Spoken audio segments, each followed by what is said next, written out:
¿Cómo están? Bien también. Bueno, hoy hay muchísima información. Primero, quisiera leerles un documento relacionado con Michoacán, un planteamiento que estoy haciendo a los habitantes, al pueblo de Michoacán y al pueblo de México. Segundo, es Día de la Salud, entonces presentarán muy brevemente todos los integrantes del Gabinete de Salud. Y después está aquí Relaciones Exteriores. No pudo estar hoy aquí el canciller porque tiene un problema de salud, pero está aquí el subsecretario para América del Norte en su representación y está también la subsecretaria para América Latina y el Caribe, Raquel Serur, y también está aquí Pablo Monroy, que es director general para América Latina, para hablar del rompimiento de las relaciones que el día de ayer anunció el canciller de Perú a México por el asilo político de una persona que es parte del gabinete o fue parte del gabinete de Pedro Castillo. Entonces nos van a dar toda la información en qué se sustenta este asilo político y al mismo tiempo nuestro posicionamiento respecto a este rompimiento de relaciones. Entonces, si les parece, leo primero el documento, este planteamiento de manera muy breve, después pasamos a salud, después a relaciones exteriores y después recibimos sus preguntas. Bueno, el día de ayer comenté, dije y lo afirmo, nuestro compromiso de llegar a la verdad y hacer justicia en el caso del cobarde homicidio de Carlos Manso, presidente municipal de Uruapan. Desde el día de ayer también enviamos un reforzamiento de las fuerzas federales, particularmente la Guardia Nacional, a Michoacán y en particular también a Uruapan. Eso quisiera informarlo. Pero el día de hoy quisiera presentarles lo que llamo una propuesta, el Plan Michoacán por la Paz y la Justicia. Michoacán es un estado con historia, con fuerza y con dignidad. En los últimos días hemos visto dolor e indignación por el cobarde asesinato del presidente municipal Carlos Manso de Uruapan. Compartimos ese sentimiento, su cobarde homicidio duele no solo a su familia y a su comunidad, sino a todo Michoacán y al país. Carlos Manso representaba a esos hombres y mujeres que sirven a su pueblo con entrega, que creen que la política es para transformar, no para destruir. Ahora, contrario a los de siempre, los que ya conocemos, los que han levantado estas campañas, a quienes en realidad no les importa ni lo que pasa en Michoacán, ni el dolor que causa la violencia, nosotros no hacemos uso político del sufrimiento. Nosotros actuamos con responsabilidad, con justicia y con respeto a la gente. Por eso hoy anuncio el Plan Michoacán por la Paz y la Justicia, una estrategia integral que parte de una convicción profunda que la seguridad no se sostiene con guerras, sino con justicia, con desarrollo y con respeto a la vida. La paz no se impone con la fuerza, se construye con las personas, con las comunidades y con el trabajo cotidiano de quienes aman su tierra. Este plan, para no hacerlo de manera vertical, buscamos que se nutra de las voces de los pueblos originarios, de las mujeres, de las y los jóvenes, de autoridades municipales y estatales, de trabajadores del campo, de las víctimas, de las familias que en medio del dolor siguen creyendo en la justicia y el bien común, como la familia de Carlos Manso. Durante esta semana vamos a escuchar, a partir del día de hoy, esta tarde llamo al gabinete completo del gobierno, vamos a dividirnos tareas. Durante esta semana vamos a escuchar a las comunidades, a las autoridades tradicionales, a las iglesias, a los sectores productivos y sociales, para fortalecer el plan con su mirada y su experiencia para presentarlo en los próximos días. Convoqué a reunión, como dije, de gabinete para que cada secretaría se reúna con diferentes comunidades de Michoacán con el fin para que a más tardar este fin de semana o a principios de la próxima semana presentemos con acciones concretas en seguridad, justicia, desarrollo local, medio ambiente, educación, cultura, deporte, para la paz. El plan deberá contener al menos 3 ejes: seguridad y justicia, desarrollo económico con justicia, educación y cultura para la paz. Michoacán nunca se ha rendido y nosotros tampoco. Michoacán tiene un pueblo valiente, trabajador, con un corazón enorme, que ha sabido levantarse una y otra vez. Y además no están solos.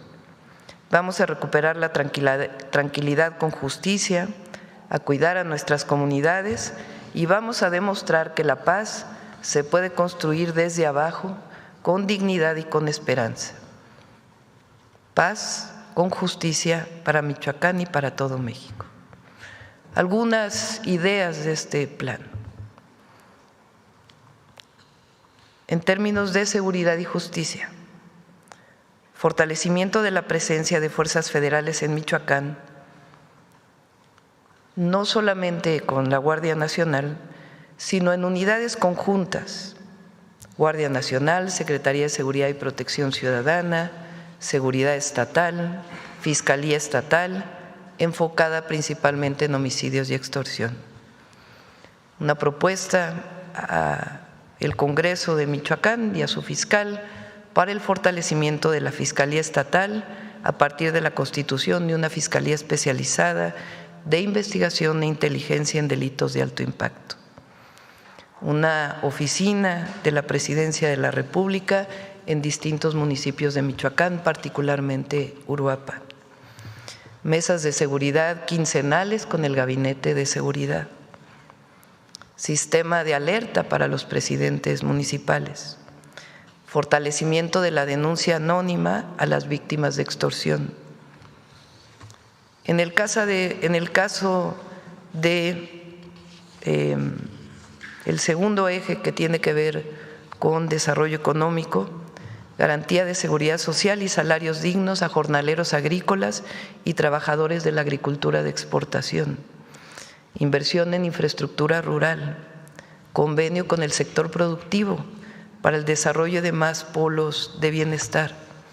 En el caso de educación y cultura para la paz, escuelas de cultura de paz, programa de reinserción y atención a víctimas, campaña estatal, Recuperemos Michoacán, mesas de diálogo por la paz, programa Escuelas de Paz, con todo el tiempo podemos después explicarlo, beca para ayuda en transporte a jóvenes universitarios, deporte comunitario y centros de alto rendimiento local, centros comunitarios de deporte y bienestar, centro regional de alto rendimiento en distintos municipios de Michoacán, centros regionales de cultura y memoria, programa de arte y territorio, algunas Festival Anual de Voces de Michoacán y Red de Casas de la Cultura Segura, entre otras propuestas que vamos a ir complementando con el pueblo de Michoacán.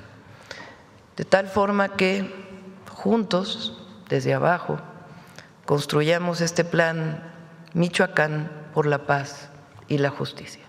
A partir del día de hoy comenzaremos este trabajo y esperamos que con este diálogo abierto a distintos sectores, el fin de semana y si no a principios de la próxima semana, podamos estar presentando este plan integral para la paz y la justicia en Michoacán, sustentado no en la violencia, sino en la construcción de la paz.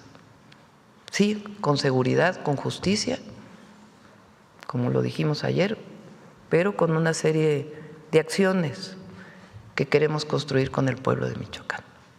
Bueno, pues esta es la propuesta de Plan Michoacán por la Paz y la Justicia y evidentemente pues podemos contestar a sus preguntas. Ahora vamos con salud. Gracias, Presidenta. Con su permiso, el día de hoy les queremos presentar la campaña de vacunación contra el virus de papiloma del 2025. Este es un ejemplo de la importancia que tiene el sector público en el diseño de una política de salud. Me pasa la siguiente diapositiva. La Organización Mundial de la Salud y la Organización Panamericana de la Salud han lanzado la Estrategia Global de Eliminación del Cáncer Cérvico-Uterino. Es la segunda causa de muerte en mujeres y se puede eliminar. Y es precisamente quien recoge eso el sector público, y del 2024 a la fecha se han aplicado más de 2 millones de vacunas de dosis contra el papiloma a niñas de 5º año de primaria y de 11 años no escolarizada. La siguiente diapositiva, por favor. A partir de este año incorporamos la vacunación a los niños también de 5º grado de primaria y de 11 años no escolarizados. El punto importante es que tenemos como meta vacunar a 2.5 millones de niñas y de niños en México. Y algo muy importante resaltar del sector público es que precisamente se usa la vacuna que más protege, que es una vacuna nonavalente. Y la razón es que hay 7 especies que tienen que ver directamente con el riesgo de desarrollo de cáncer cérvico-uterino, pero también con cáncer que tiene que ver en niños como vejiga, etcétera, que afectan también a los niños. Y tenemos además 20% que tienen dos serotipos que están asociados al 90% de verrugas genitales. Esta estrategia lo que persigue es que los niños y niñas que se vacunen ahora lleguen a la edad adulta sin tener ya ningún riesgo de desarrollar carcinoma cérvico-uterino. La siguiente, por favor. Los grupos a vacunarse este año son niñas y niños de 5º grado de primaria, de 11 años, para tratar de alcanzar a aquellos que no se hayan vacunado anteriormente, y también niños de 12 a 16 años. Todas las personas que tengan entre 11 y 49 años que viven con VIH también se vacunarán, y también adolescentes víctimas de violencia sexual. La siguiente, por favor. Con todo esto, les menciono cómo va la vacunación hasta el momento. Hemos aplicado 960,548, equivalente en este momento al 42.6% de la meta que nos hemos trazado. Y vuelvo a insistir, con el mejor tipo de vacuna, sin ninguna restricción a los avances que ocurren en medicina. Muchas gracias. Con permiso. ¿Quién sigue, Martín?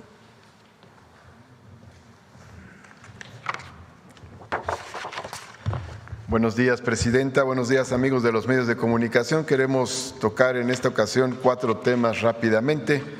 Uno de ellos es que se inauguró y se puso en operación la nueva unidad de medicina familiar del ISSSTE en Nochixtlán, Oaxaca. En este mismo espacio la Presidenta ya comentó lo importante, lo emblemático de este lugar, donde ocurrió una represión muy fuerte contra el magisterio en los últimos años del periodo neoliberal. En segundo lugar, los avances en la obra de construcción del nuevo Hospital Regional de Oaxaca, que es una gran obra que se está haciendo cerca de la capital de Oaxaca. En tercer lugar, el tema de abasto de medicamentos en el CENADI, que es el Centro Nacional de Distribución, que administra Birmex y donde están los medicamentos para el ISSSTE. Hay actualmente casi 48 millones de piezas de medicamentos que se van renovando cada mes en cerca de 17 millones de medicamentos que salen y entran de este lugar. Y en cuarto lugar, un caso de cercanía de médicos del ISSSTE con la comunidad. Un médico del ISSSTE que en estas jornadas de atención a los damnificados por las lluvias estuvo atendiendo en Náhuatl, en la zona de Hidalgo. Adelante, por favor.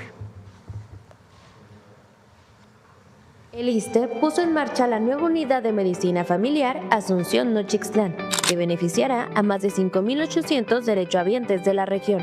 Con una inversión de 19.9 millones de pesos, esta moderna instalación sustituye a la antigua unidad, que contaba con un solo consultorio, y representa un salto cualitativo en la atención médica del municipio. La nueva unidad cuenta con 5 consultorios totalmente equipados, 2 de medicina familiar, 1 de odontología, 1 de nutrición y otro de psicología, además de una sala de curaciones que permitirá brindar atención integral a las y los pacientes.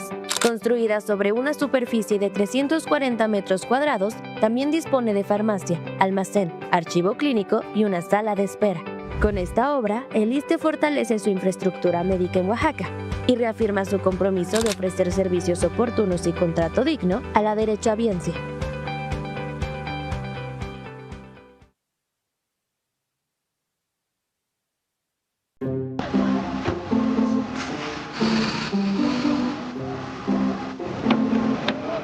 El ISSSTE continúa con paso firme la construcción del nuevo Hospital Regional de Alta Especialidad de Oaxaca. Con una inversión de más de 3.500 millones de pesos, la obra se encuentra actualmente en etapa de cimentación profunda y rellenos. Se lleva a cabo el hincado de pilotes a 20 metros de profundidad con acero de refuerzo y una mezcla de concreto de alta resistencia, elementos que darán soporte a toda la estructura del hospital.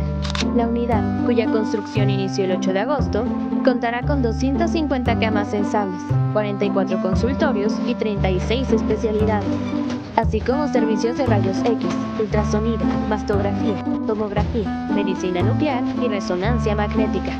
También tendrá un laboratorio de análisis clínicos, banco de sangre y una clínica del sueño, para brindar atención integral a más de 1.7 millones de derechohabientes de la región. Con esta obra, el ISSSTE refrenda su compromiso de fortalecer la infraestructura hospitalaria y garantizar servicios de salud de alta especialidad en el sur del país.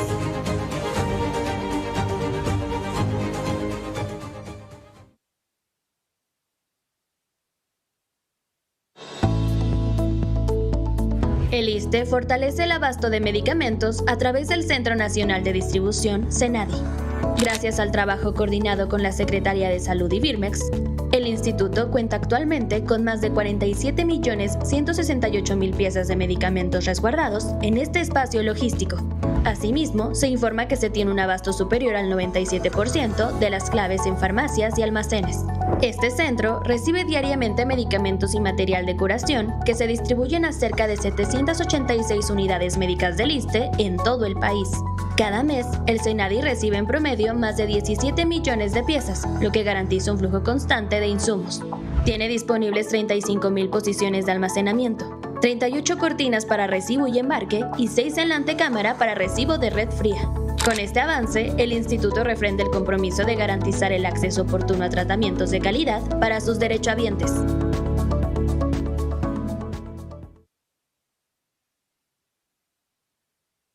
De INI para presión mayer, título cepas, cechicetona, quena, de multivitaminas, y wilca, cechicetona, quena, y de INI wilca con vitaminas, cechicetona. Quena mayo. ¿Sí? Mayo. Yo tengo. Quena. ¿Es cuánto, Presidenta?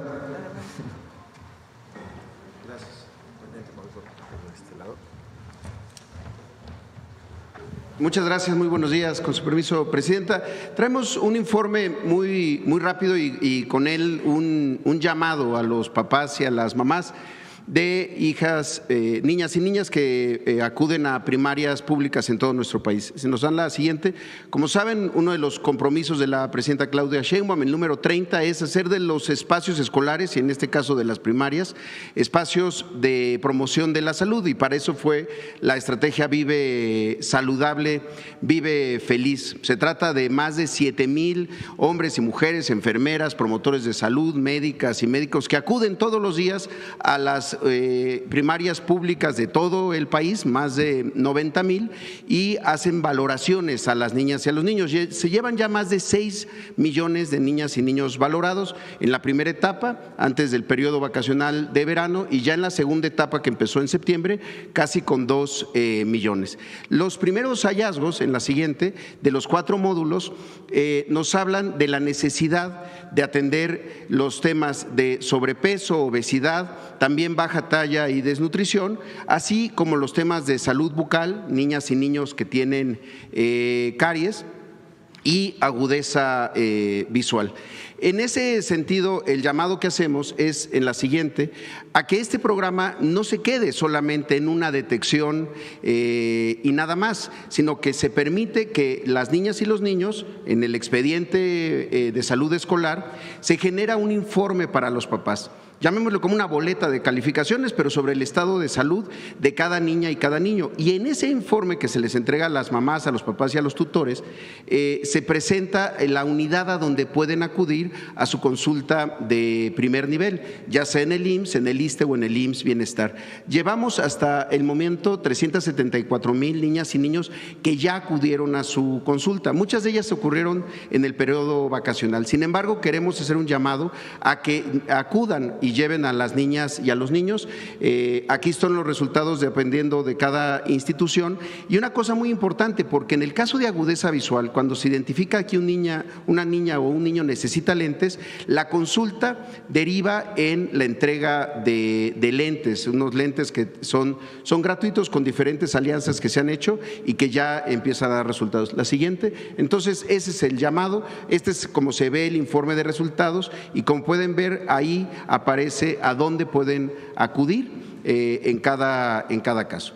El segundo tema que tenemos el día de hoy, si nos dan la siguiente, como saben, hay una estrategia para mexicanas y mexicanos repatriados que se llama México te abraza, que incluye muchos elementos. La siguiente, uno de ellos es que la presidenta emitió un decreto el 24 de enero para que todos los repatriados a nuestro país tengan seguridad social durante 3 meses en un proceso de reincorporación ya a su vida en México, y esto incluye a sus familiares. Por eso el día de hoy queremos traer un caso muy particular, el de Isabela, una niña cuyo padre fue repatriado a nuestro país. Ella nació en Estados Unidos, en Arizona, y afortunadamente hoy ya se encuentra con nosotros porque tenía un tema de salud que debía de atender.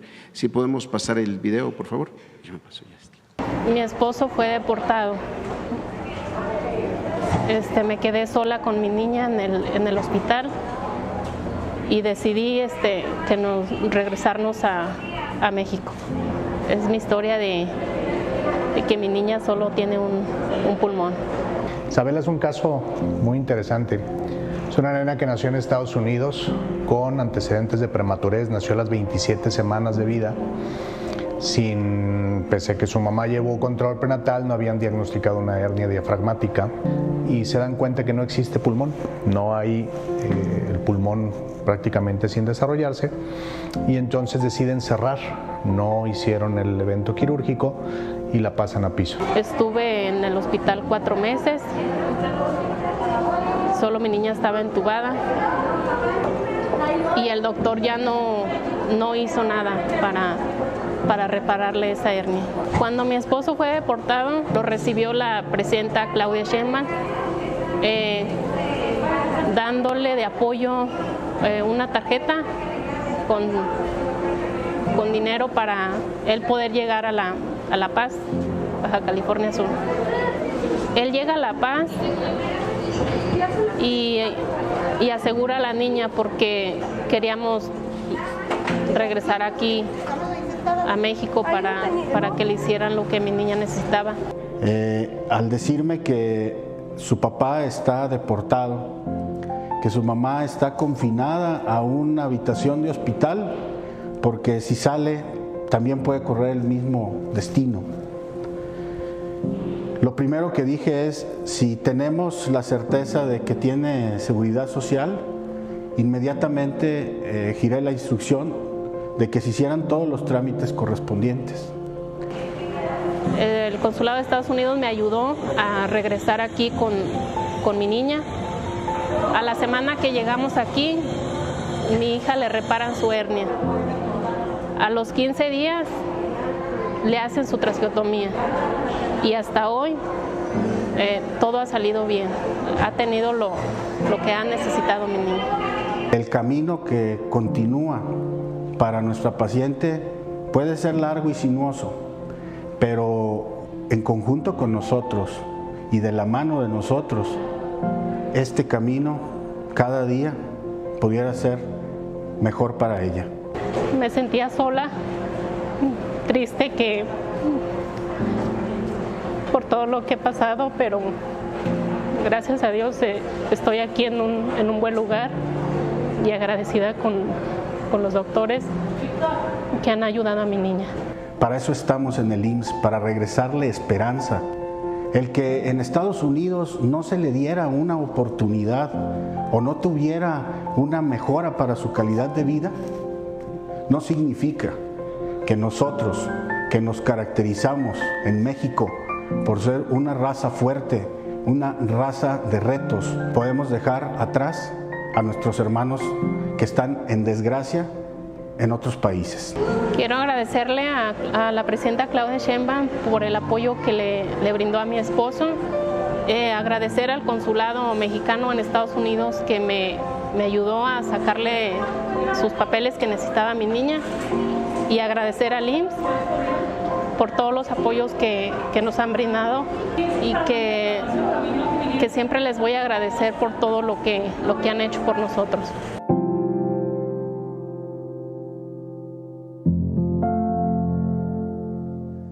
¿Cuánto, Presidenta? Bueno, Isabel está en el Hospital de Pediatría del Centro Médico Nacional de Occidente y pues fue gracias a este programa de México Te Abrace de aseguramiento de los paisanos repatriados. Es cuanto por nuestra parte. Gracias.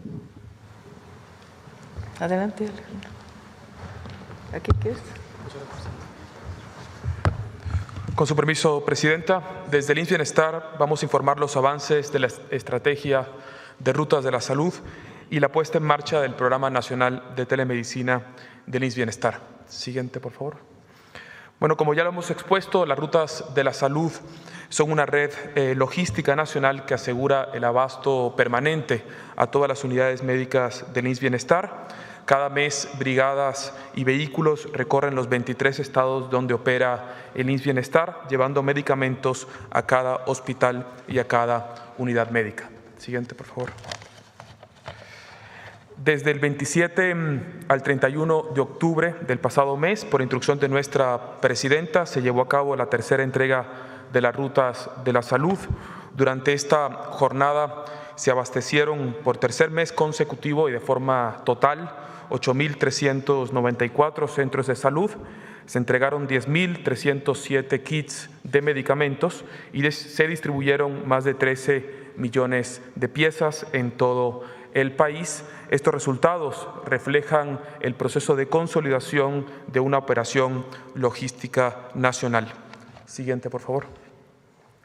Desde que inició esta ambiciosa estrategia en agosto pasado, las rutas de la salud han abastecido todos los centros de salud y se han entregado hasta el día de hoy 32.577 kits y se han distribuido más de 70 millones de piezas de medicamentos en las 23 entidades federativas. Siguiente. En complemento al fortalecimiento del abasto, el IMSS Bienestar pone en marcha el Programa Nacional de Telemedicina, una herramienta tecnológica que amplía la capacidad resolutiva del primer nivel de atención, sobre todo en aquellas unidades que están situadas en situaciones de dispersión territorial. Siguiente.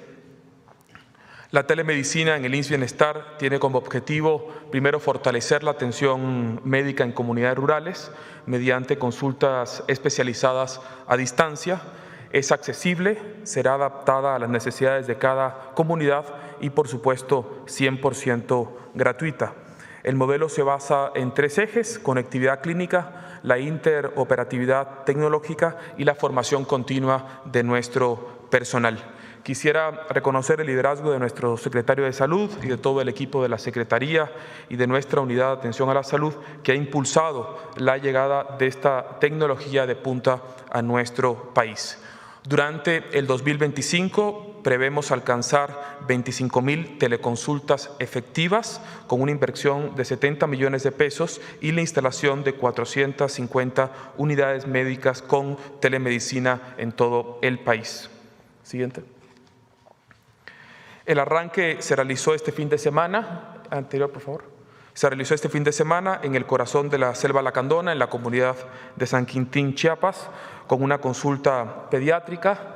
Óscar, un niño de 12 años, recibió un diagnóstico desde el Hospital de Especialidades Pediátricas de Tuxtla del IMSS Bienestar, eliminando las brechas de 286 kilómetros y más de 11 horas de distancia que lo separan con una atención médica especializada. Presidenta, durante esta fase se contempla la instalación de 9 nodos de telemedicina en el estado de Chiapas y la operación de la unidad médica en Nayarit y Sinaloa, todas equipadas con el modelo de tecnología del IMSS Bienestar, mejor conocido como GAIL. Estas unidades son esenciales para la labor que realizamos y nos permitan acercar los servicios de salud pública y especializados a todos los rincones de nuestro país. Además, en las próximas semanas estaremos implementando el modelo en su fase piloto en los centros de salud del Plan de Justicia Lázaro Cárdenas, en la Nación Amuzga, en el pueblo Purépecha y en 4 centros de salud en la región Yaqui. Siguiente. Con la puesta en marcha del Programa Nacional de Telemedicina buscamos los siguientes objetivos estratégicos: mayor equidad en la atención, disminución de la mortalidad en zonas alejadas, reducción de traslados y disminución de tiempos de espera. Siguiente. Con su permiso, Presidenta, quisiéramos presentar un breve video que explica un poco más esta estrategia. Con las rutas de la salud y la telemedicina, el IMSS Bienestar avanza en 2 frentes complementarios: el abasto garantizado y la atención médica especializada, cumpliendo una instrucción explícita de nuestra Presidenta de acercar los servicios públicos de salud gratuitos, modernos y de calidad a todas y todos los mexicanos. En lo profundo de Chiapas, en la comunidad de San Quintín y a 11 horas de Tuxtla Gutiérrez, IMSS Bienestar dio inicio a la Estrategia Nacional de Telemedicina para brindar atención médica y gratuita en comunidades de difícil acceso. Entonces vamos a empezar a ver a nuestro primer pacientito, que es Óscar Daniel, ¿verdad, doctora? Así es. Muy bien. Se realizó la primera consulta de telemedicina implementando un moderno dispositivo médico para la atención remota. Se coloca de esta manera para que el especialista pueda lograr auscultar lo que es el corazón, el abdomen y los pulmones. La verdad me dejó sorprendida porque es prácticamente como consultar al paciente aquí en vivo. Hay una cámara donde yo puedo ver al paciente, puedo interactuar con él, y después la exploración física, que realmente también es algo muy sorprendente porque podemos ver desde oídos, garganta, nariz, poder ver piel, poder escuchar los latidos cardíacos, los ruidos respiratorios, los ruidos intestinales, y así poder hacer una valoración integral del paciente, que en verdad es poder acortar distancias, acortar tiempos. Va a cambiar en verdad el paradigma de la atención de los pacientes en Chiapas. El que podamos llegar en tiempo real, porque es en tiempo real con el paciente. Esta innovadora estrategia reducirá las brechas de acceso a los servicios de salud y acercará a las y los especialistas a quienes más los necesitan, garantizando atención médica especializada para todas las personas en todos los lugares. ¿Será cuánto, Presidenta? Adelante, Roberto.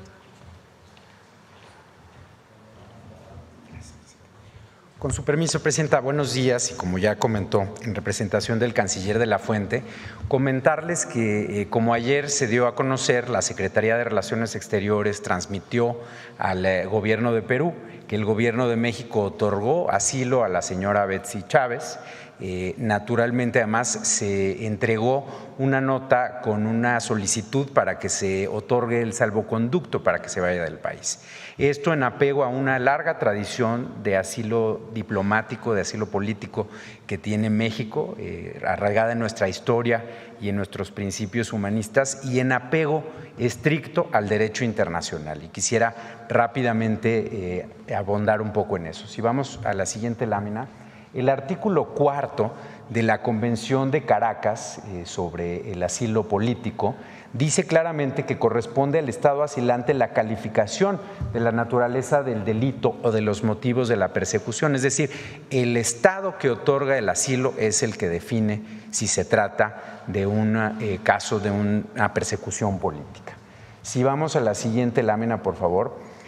Nuestra Constitución, en su artículo 11, establece claramente también el tema del asilo. Dice que toda persona tiene derecho a buscar y a recibir asilo y que esto se realizará conforme a los tratados internacionales de los que somos parte y que nuestra ley regulará sus procedencias y excepciones, cosa que está regulado en la Ley sobre Refugio, Protección Complementaria y Asilo Político que está vigente en México. En términos de esa ley, se hizo una evaluación por parte de la Secretaría de Relaciones Exteriores y la Secretaría de Gobernación y se decidió otorgar el asilo a la señora Chávez, como ya se mencionó, debido a ella ha mencionado que ha sido víctima de varias violaciones a sus derechos procesales y a una persecución política. Si vamos a la siguiente lámina, y esto también es muy importante, hay una resolución de la Asamblea General de las Naciones Unidas de 1967 que establece que el otorgamiento del asilo político nunca será considerado un acto inamistoso. Entonces, pues por eso rechazamos la decisión que toma el gobierno de Perú de romper relaciones diplomáticas con México, no así relaciones consulares, porque pues nosotros estamos actuando, como ahí bien se dice, de forma pacífica, con un sentido humanitario y en estricto apego al derecho internacional.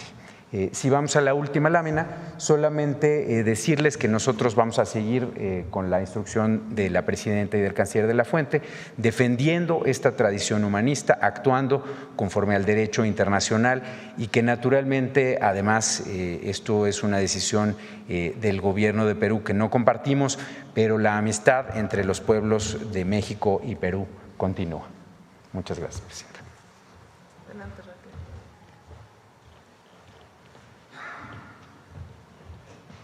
Gracias, Presidenta. Muy buenos días tengan todas y todos ustedes. Yo quisiera referirme un poco más a México y a su fiel tradición y vocación humanista, porque ha protegido a miles de personas perseguidas a lo largo de su historia y es gracias a esta figura del asilo político y del refugio, como lo acaba de explicar Roberto. Y en este sentido recordemos que toda persona extranjera que encuentre en peligro su vida, su integridad y su libertad por sus ideas o actividades políticas, puede solicitar asilo político a México. Y son la Constitución, la ley en la materia y el derecho internacional quienes norman el criterio para conceder o no el asilo. Yo quiero también comentarles que los ejemplos de asilo político a extranjeros son muchos. Quizá el más recordado sea el del presidente Lázaro Cárdenas, que salvó a cientos de refugiados españoles que huían de la dictadura de Franco y del fascismo.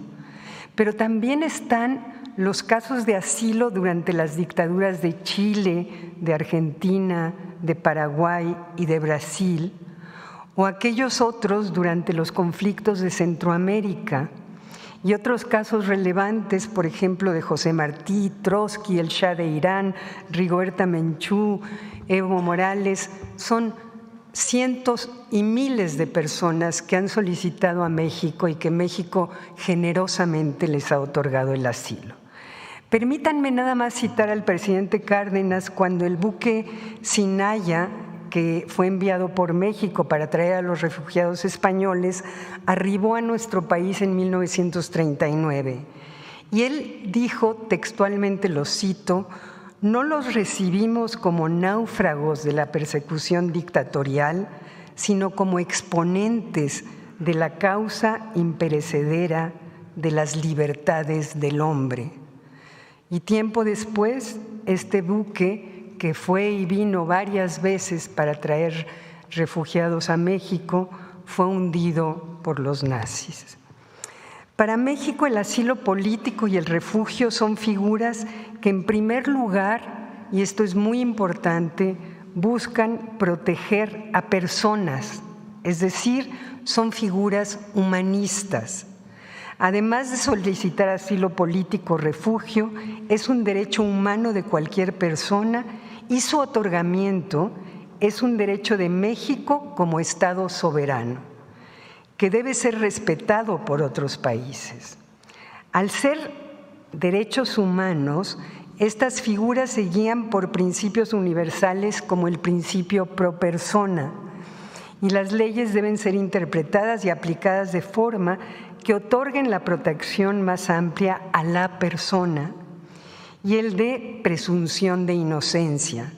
Toda persona es inocente hasta que su culpabilidad sea decidida por una autoridad judicial. Y finalmente, el asilo político es un acto pacífico. No se puede ser considerado como un acto inamistoso por ningún Estado. Todo esto lo reconocen tratados e instrumentos del derecho internacional. Y para finalizar, les quiero decir que muchos cuestionan si es válido asilar a una persona acusada o sentenciada por delitos comunes por la justicia de su país. Y este es un punto delicado y quisiera ser muy enfática. Solo al Estado asilante le corresponde estudiar y decidir si la persona solicitante de asilo es objeto de persecución política o no. Y ustedes se preguntarán por qué. Porque si un Estado persigue a una persona por razones políticas, pues evidentemente no lo va a reconocer, sino que buscará acusarlos de delitos comunes como corrupción, terrorismo u otros. Entonces, concluyo diciendo que el asilo es una de nuestras instituciones más nobles y que en ese sentido México, desde que es independiente, ha sido fiel a esta institución tan noble. Muchas gracias, Presidenta. Con permiso.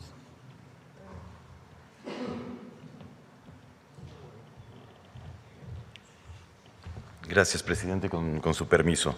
Buenos días a todas y a todos. Me corresponde explicar la posición de México sobre los casos de Betsy Chávez y, por supuesto, del presidente Pedro Castillo. Dos casos que están totalmente conectados. Como ya decía la presidenta, Betsy Chávez fue la primera ministra, es decir, la funcionaria de mayor jerarquía en el gabinete del presidente Pedro Castillo en el momento en el que fue destituido. Muy rápidamente, para hacer memoria, como ustedes saben, el presidente Pedro Castillo fue electo democráticamente por el pueblo peruano en 2021. E incluso antes de que asumiera como presidente, ya fuerzas opositoras intentaron impedirle que llegara a la presidencia, lanzaron una campaña acusándolo falsamente de cometer fraude en las elecciones. Varios despachos de abogados fueron incluso contratados en Lima para cancelar o intentar cancelar cientos de miles de votos a favor de Castillo y sobre todo en las zonas pobres del sur andino. La estrategia no funcionó. Pedro Castillo asumió como presidente, pero durante el año y 4 meses que duró su gobierno fue víctima de constantes acosos, de constantes asedios y ataques de esas fuerzas políticas y otros grupos de poder. Solo por citar algunos ejemplos, se intentó destituirlo 3 veces, se le acusó por supuesta corrupción e incluso se llegaron a hacer inspecciones judiciales en el Palacio del Gobierno, algo que nunca había sucedido con ningún presidente en funciones. Se le llegó a acusar de traición a la patria por dar una declaración a un medio de comunicación diciendo que consideraría someter a consulta del pueblo peruano una salida soberana al mar de Bolivia. Solo por eso fue acusado de traición a la patria. El Congreso le destituyó varios de sus ministros y, bueno, constantemente recibía ataques de corte racista y clasista en prensa y otros espacios. Y es así como el 7 de diciembre de 2022, Pedro Castillo anuncia que disolvería el Congreso para que se eligiera a otro, y por ello es que fue detenido cuando todavía gozaba de fuero constitucional. Posteriormente, el Congreso lo destituye como presidente sin que se reunieran los votos necesarios para hacerlo, le retira el fuero constitucional en violación de su propio reglamento y saltándose procedimientos y tiempos, y el Poder Judicial le decreta una prisión preventiva mientras lo investigaba por rebelión. Esta prisión preventiva dura 2 años y cacho, es decir, todo ese tiempo estuvo en prisión sin que se iniciara un juicio en su contra. Finalmente, en marzo de este año se inicia el juicio por rebelión, que parece ser un delito que nunca se ha cometido. Conforme a la legislación penal peruana, rebelión es aquel que se alza en armas para variar la forma de gobierno. Ese 7 de diciembre, nadie, absolutamente nadie, se alzó en armas por órdenes de Pedro Castillo. Entonces, es decir, no solo el presidente Castillo y su gobierno fue objeto de ataques, de acosos mientras gobernó, sino que a partir del 7 de diciembre que es destituido, sus procedimientos legales están llenos de irregularidades que son equivalentes a violaciones a derechos humanos. Y por eso es que México ha mantenido la postura que tiene en este momento sobre el caso. Y como decimos, el caso de Betsy Chávez está totalmente conectado y es muy similar. También se le acusa por rebelión, como al presidente Castillo y otras personas. Se le suman otros delitos como conspiración para rebelión que, como hemos dicho, no se ajustan necesariamente a lo que pasó. También los procedimientos legales contra ella han estado llenos de irregularidades. Y también ella, como ya se ha mencionado, ha manifestado que durante el tiempo que estuvo en prisión sufrió de reiterados abusos, al grado que un tribunal peruano le otorgó un amparo para ser liberada con libertad condicional en tanto se concluye el juicio.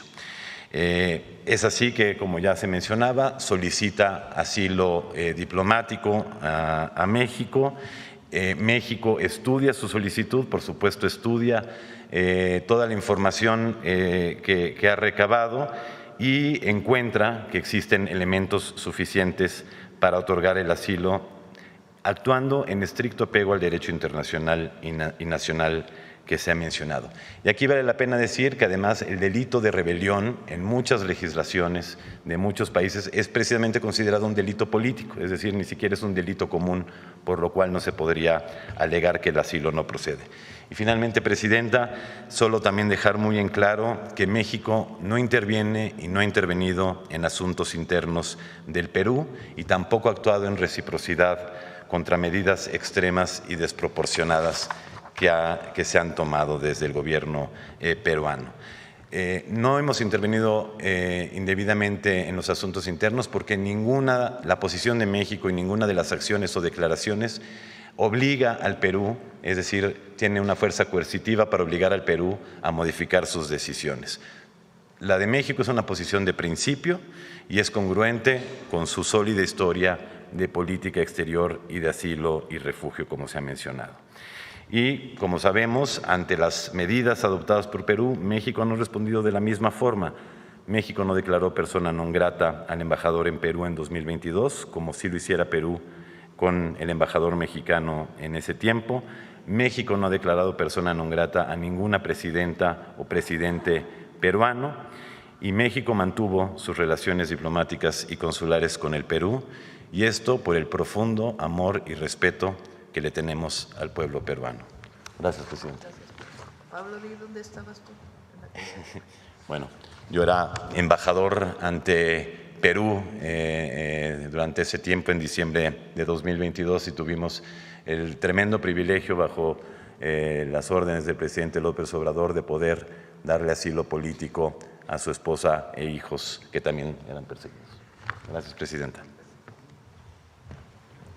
Pues esta es la nutrida información del día de hoy. Vamos con las preguntas. Vamos acá. Ahorita vamos para allá. Gracias, presidenta. Buenos días. Nancy Flores, de la revista Contralínea. Buenos días a todas y a todos. Presidenta, ha presentado esta mañana este plan Michoacán para la Paz y la Justicia.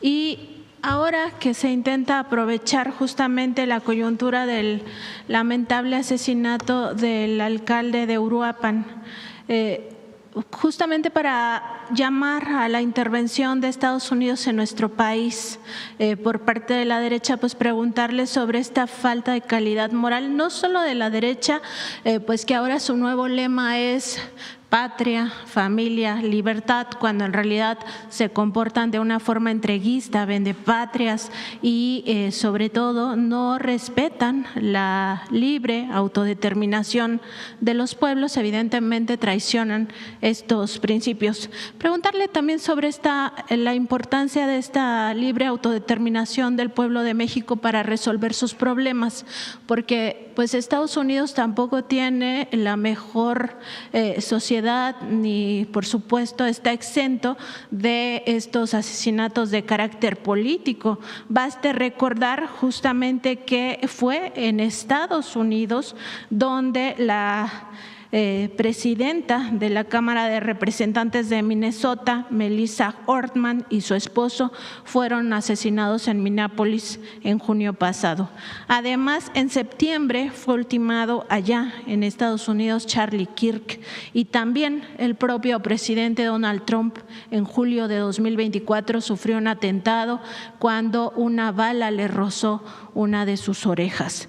Entonces, es evidente, presidenta, pues que en Estados Unidos también tienen su tema doméstico, que es importante que lo resuelvan allá, pero también que México resuelva sus propios problemas en esta libre autodeterminación del pueblo de México. Ayer comenté, y desde el domingo que subimos la publicación, que íbamos a reforzar la estrategia. Hay quienes piensan, y lo hacen también con dolo, que lo que hay que hacer es mano dura, militarizar, llenar del ejército, y no como presencia, sino recuperando la guerra contra el narco. ¿Qué era la guerra contra el narco? ¿Cuál es la decisión que toma Calderón? Primero, mucho intervencionismo y injerencismo, lo primero. Y lo segundo, porque los agentes de Estados Unidos podían operar directamente junto con las fuerzas federales y locales. Pero segundo, que es lo que, por más que critique la oposición y comentócratas y demás, llevó una situación de terrible inseguridad y violencia en nuestro país. Guerra quiere decir permiso para matar. Guerra quiere decir que están permitidas las ejecuciones extrajudiciales. ¿Qué quiere decir una ejecución extrajudicial? Que un elemento de una fuerza armada de México puede disparar contra una persona con el solo hecho de presumir que es un delincuente. No en defensa propia, sino teniendo la orden de ejecutar. Eso fue la guerra contra el narco, ejecuciones extrajudiciales, y todavía se atrevían a decir que si había daños colaterales, es decir, personas que fallecían en ese proceso, pues era parte de la guerra y estaba justificado. Nosotros jamás vamos a tener esa estrategia, jamás. Primero porque somos humanistas. Y nosotros no creemos que la ejecución extrajudicial sea una salida, o que la detención sin una orden de aprehensión o presunción de culpabilidad a partir de un delito en flagrancia, que la detención por el solo hecho de ver cómo se ve una persona tenga justificación. Eso no lleva a nada, porque eso es injusticia y no construye una sociedad humanista. Y nosotros sí somos necios en construir una sociedad humanista y dentro de la ley. Por eso hemos planteado una estrategia de 4 ejes, que es la atención a las causas, el fortalecimiento de la Guardia Nacional y las policías estatales, en el caso de los estados, y municipales, en el caso de los municipios, la inteligencia y la investigación que nos lleve a detenciones de presuntos delincuentes, pero con pruebas, a partir de la inteligencia y investigación, y ahora con la Coordinación Nacional de Inteligencia y Investigación y la coordinación de todas las autoridades. Entonces, el domingo planteé que íbamos a reforzar la estrategia y la reforzamos en esos 4 ejes. Lo primero, la atención a las causas. Y por eso lo que vamos a plantear para todo el país el próximo año lo vamos a desarrollar particularmente en Michoacán, que tiene que ver con más preparatorias, más universidades, centros deportivos, espacios culturales que permitan a los jóvenes tener alternativas. Planteo aquí también becas para jóvenes universitarios, porque tenemos a preparatoria y los universitarios son pocos, una beca especial para transporte para jóvenes universitarios, iniciando, me comprometí en Chiapas, pero también en Michoacán. Entonces, atención a las causas en una dimensión muy amplia e integral. Atención a las causas también quiere decir atender un modelo de desarrollo que ha tenido Michoacán, que ha generado muchos problemas. Michoacán tiene cerca de 3.500 millones de dólares de exportación del aguacate y sin embargo hay mucha población en pobreza. ¿Por qué se da esta circunstancia? ¿Cuál es el modelo de producción del aguacate? ¿Por qué muchos jornaleros agrícolas todavía no tienen acceso a toda su seguridad social? ¿Por qué el mecanismo de producción del aguacate ha sido víctima de procesos de extorsión? También el limón y otros productos. Entonces hay que entrar a revisar todo el proceso de producción y garantizar que los trabajadores tengan derechos, tengan una vida digna, tengan su salario mínimo y que el proceso del aguacate no sea sujeto, o de producción y exportación del aguacate, de estos procesos de extorsión. Eso también es atención a las causas. Lo segundo, el fortalecimiento de la Guardia, por eso digo más presencia de la Guardia, pero en un esquema que también incorpore a las Fiscalías General de la República y estatal, y al mismo tiempo la fortaleza de mayor inteligencia y investigación para las detenciones, con distintos esquemas. Y al final la coordinación con el gobierno estatal, con los gobiernos municipales y también con las comunidades indígenas. El día de ayer me dediqué a hablar con muchas personas en Michoacán. Lo hice el domingo, pero ayer hablé con muchas personas, diputados locales, diputados federales, presidentes municipales, empresarios de allá. Y hay una parte en donde ellos creen que tiene que haber mucho más presencia del gobierno federal en coordinación con el estatal. Y por eso hacemos este planteamiento. El reforzamiento de la estrategia de seguridad, pero en un esquema integral.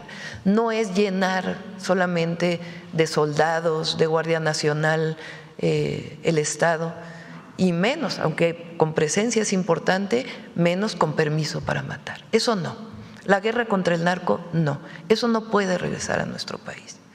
Y por eso es este planteamiento del Plan Michoacán por la paz y la justicia. Ahora, podría definirlo yo desde mi escritorio y decir estos son, hablando con algunas personas y sentándome a escribirlo. No queremos hacerlo así. Queremos hacerlo con el pueblo de Michoacán, con los distintos sectores que son parte de la vida de Michoacán. Por supuesto el gobierno estatal, municipales, pero muchos sectores, desde las comunidades indígenas hasta los sectores productivos, las iglesias, todos.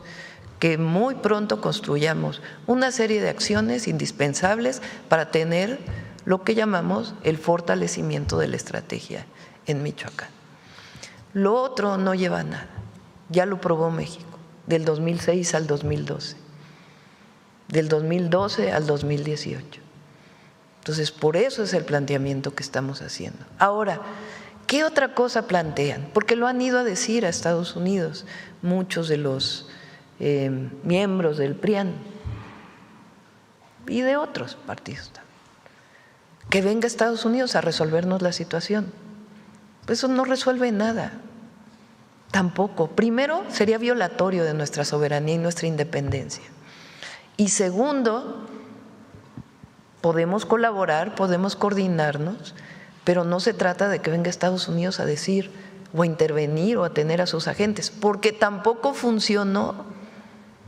Y no se trata de venir a utilizar técnicas de guerra en México, es otra cosa. Y poco a poco vamos a ir construyendo la paz. Ya el próximo martes vamos a presentar los resultados del mes de septiembre. Ahora Michoacán, por las llamadas que hice, por lo que hemos visto, más allá de las provocaciones, porque también hay mucha provocación, hay un sentimiento de indignación por la muerte de Carlos Manzo y también de algunos empresarios y de otras figuras de la vida de Michoacán. Y también hay que escuchar, ser sensibles a esta situación y por eso este planteamiento de que conjuntamente construyamos este plan Michoacán por la paz y la justicia. Y Presidenta, justo en este periodo de Calderón y Peña Nieto, pues el injerencismo de Estados Unidos fue muy fuerte. Hubo agentes de estadounidenses que llevaban a cabo operativos y también ocurrió el rápido y furioso que tantas víctimas mortales ha generado por ese trasiego ilegal de armas a nuestro país supuestamente para rastrearlas. ¿Qué papel jugarán estas oficinas de la Presidencia que ha anunciado que estarán ahí en cada uno de los municipios? Es una propuesta a revisar por esta consulta que podamos hacer pronto, porque no se trata de que lo presentemos en un mes, no, sino presentarlo ya. Es una propuesta, de tal manera que particularmente, por ejemplo, en Uruapan, pues pueda haber una presencia mayor del gobierno federal con todas estas instituciones, porque normalmente pues es el gabinete de seguridad, pero si hay una presencia mayor, pues entonces podemos colaborar con la presidencia municipal de Uruapan y por supuesto con el gobierno estatal, con quien siempre cooperamos y colaboramos. Esta es la propuesta que estamos haciendo y que creemos que en parte responde a una demanda legítima y a una visión, una concepción de la construcción de la paz en nuestro país. Entonces, ni injerencismo, sino cooperación. Si Estados Unidos tiene información con sus agencias de seguridad que pueda compartir con nosotros, que es indispensable para la construcción de la paz, podemos cooperar. Es más, ese es el entendimiento que tenemos, pero quien actúa en México pues son las fuerzas federales y quien valora esa información que nos están dando a partir de nuestras leyes. Porque cuando se habla de Estado de Derecho y después se pide guerra, pues como que es contradictorio, ¿no? Entonces lo que queremos es fortalecer las instituciones de construcción de la paz y la justicia. Gracias, Presidenta. En otro tema, en Puebla, la Fundación Jenkins constituyó un fideicomiso para la beneficencia pública de ese estado con un patrimonio que llegó a amasar de alrededor de 14,000 millones de pesos, tanto en bienes como en dinero. En este caso, se sabe, ya se ha documentado que este recurso fue trasladado a otros fideicomisos e incluso a cuentas en paraísos fiscales como Barbados y Panamá. Sabemos que el gobernador de Puebla, Armenta, pues ya ordenó a su consejero jurídico analizar la posibilidad de presentar denuncias para recuperar estos recursos y destinarlos a personas pues que estén en situación vulnerable y que lo necesiten. Más allá de eso, Presidenta, me gustaría preguntarle si pudieran la Unidad de Inteligencia Financiera y el Servicio de Administración Tributaria informar o explicar si hay algunos indicios de fraude fiscal relacionados con este tema de la Fundación Jenkins, sobre todo porque hay al parecer una falta de pago de impuestos. Además, si habría un desvío de recursos, toda vez que el fideicomiso pues tenía reglas de operación y sobre todo tenía objetivos, que era la beneficencia pública, y también si hubiera indicios de posible lavado de dinero, sobre todo porque se trianguló este recurso a paraísos fiscales. Sí, por supuesto. Pedimos a la UIF que lo revise. Gracias, Presidenta. Y también aprovechando que está el Gabinete de Salud, me gustaría preguntarle, porque hace algunas semanas el director del Instituto Mexicano del Seguro Social, Zoe Robledo, habló de que ya se trabaja en el sector público para tener lo de las centrales de mezclas, que no sea la iniciativa privada la que controle pues esta parte. Preguntarle cómo va este proceso de que ya tengamos nuestras propias centrales de mezcla como Estado, nación, y también cómo se está manejando o cómo se está observando el manejo de mermas de estos insumos que se utilizan en las centrales de mezcla, sobre todo qué pasa en el caso de los viales para estas quimioterapias. Sabemos que algunos de estos viales alcanzan para más de una quimioterapia. Si se le está dando seguimiento, ¿quién se queda con esos sobrantes? Adelante. Muchas gracias, Presidenta. Sí, efectivamente, uno de los temas en donde nosotros creemos que las instituciones de atención médica deben de tener completa autonomía y soberanía, para decirlo de alguna manera, es en la preparación de los citotóxicos, de las mezclas para quimioterapias, pero también para otros medicamentos, alimentación parenteral y el tema de antibióticos. Por eso nos dimos a la tarea de empezar a hacer estas centrales de mezclas, que son unidades que tienen todas las medidas de seguridad, porque tiene que haber una completa inocuidad, o sea, tiene que estar completamente libre, el personal muy bien capacitado. Por una razón, era uno de los servicios médicos integrales en donde una sola empresa tenía todo el monopolio, desde la elaboración de los propios oncológicos, pero también el proceso de mezclas. Entonces, nos dimos a esta tarea y van a ser 20 centrales de mezclas en diferentes partes del país para poder, a su vez, llevarlas hacia los hospitales. Vamos muy bien, nuestro contrato concluye en diciembre y queremos empezar el año ya sin la necesidad de volver a contratar las mezclas, porque justamente lo que pasaba era eso, uno contrataba las mezclas y entonces esto incluía tanto el medicamento como el proceso de elaboración del bolo para las quimioterapias, pero no se decía exactamente qué estaba pasando con cada vial. Con esto, haciéndolo de manera directa por parte de la institución, se permitirá no solamente tener máxima seguridad, seguimiento de los protocolos que establecen las médicas y los médicos, sobre todo para los pacientes en oncología, pero también para eficientar el uso de los medicamentos. Es decir, con una muy buena programación, cada vial pues se utiliza una parte, lo que corresponde dependiendo del protocolo que haya establecido el médico o la médica. Ha sido un proceso bastante interesante, complejo, porque el IMSS llevaba muchos años dependiendo de empresas privadas que además han tenido problemas recientemente, desafortunadamente, en algunos hospitales privados, y que ya no queremos seguir dependiendo de ellos. Entonces, esperamos iniciar el año ya con completa operación. Y también un elemento adicional que es muy virtuoso es que en algunos lugares, platicando con el IMSS Bienestar o con el ISSSTE, que tienen todavía estos contratos, podemos generar también el servicio para otras instituciones públicas hermanas. Gracias.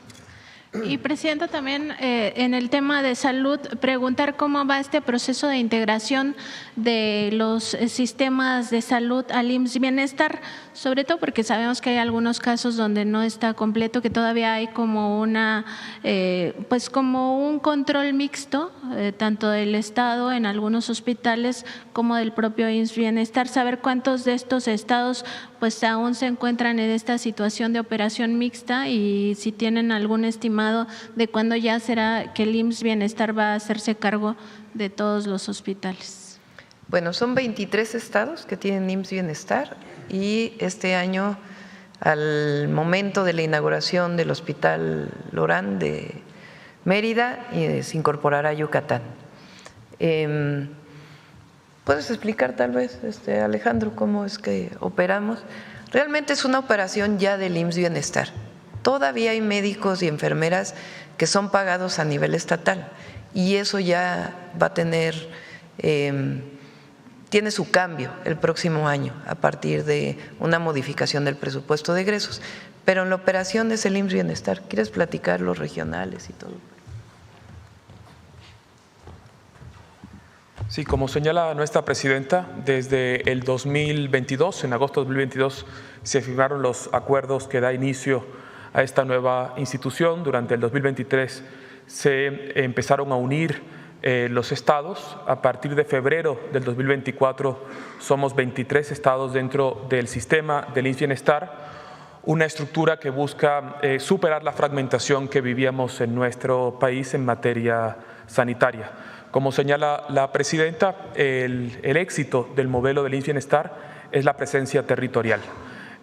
Nosotros somos 23 coordinaciones estatales, 212 equipos regionales, todos operativos y todo con una responsabilidad nominal sobre la población a cargo y una identificación de los hospitales y los centros de salud que tienen como responsabilidad cada equipo regional.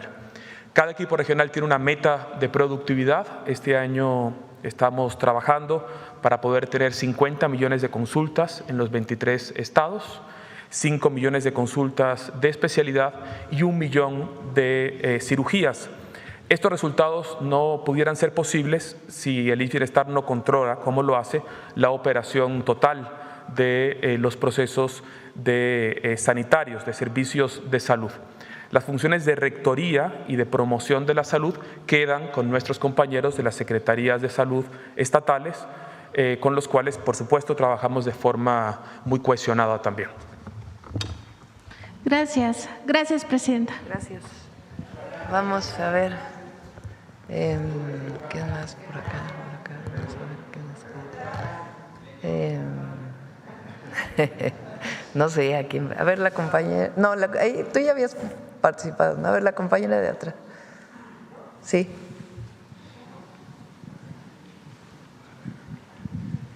Gracias, presidenta. Era la de atrás, pero bueno, adelante, ya. Adelante. Me gustaría precisar específicamente con respecto a las relaciones diplomáticas con Perú. Bueno, primero me presento, Olga Ojeda Lajut, corresponsal de Imagen de Veracruz, diario del Istmo que pertenecen al corporativo Imagen del Golfo. Precisar si vamos a mantener las relaciones diplomáticas con Perú, como se ha hablado históricamente, como se ha hecho históricamente, y también conocer específicamente su opinión sobre este tema. Sí. ¿Quieren participar sobre el...? Ellos conocen todo el... Ahora hablamos de la política, pero lo que tiene que ver con lo jurídico. No, nada más decirles, el gobierno de Perú ha decidido romper relaciones con México. Entonces no se van a mantener las relaciones diplomáticas. Sin embargo, sí se van a mantener las relaciones consulares por lo pronto. ¿Por qué? Para poder seguir prestando atención a nuestros ciudadanos en Perú y que el gobierno de Perú pueda prestar atención a sus ciudadanos en México. Eso es lo que se mantendría por el momento y lo que ya mencionamos, tanto la subsecretaria Serur, Pablo, yo, pues se mantiene por supuesto la relación con el pueblo peruano, que es un pueblo con el que tenemos una relación de amistad histórica. Pablo, ¿por qué no comenta su Raquel? Hasta ahora, ¿cómo está? A pesar de la expulsión y qué hicimos nosotros, para que tengan el antecedente. ¿Cómo vamos?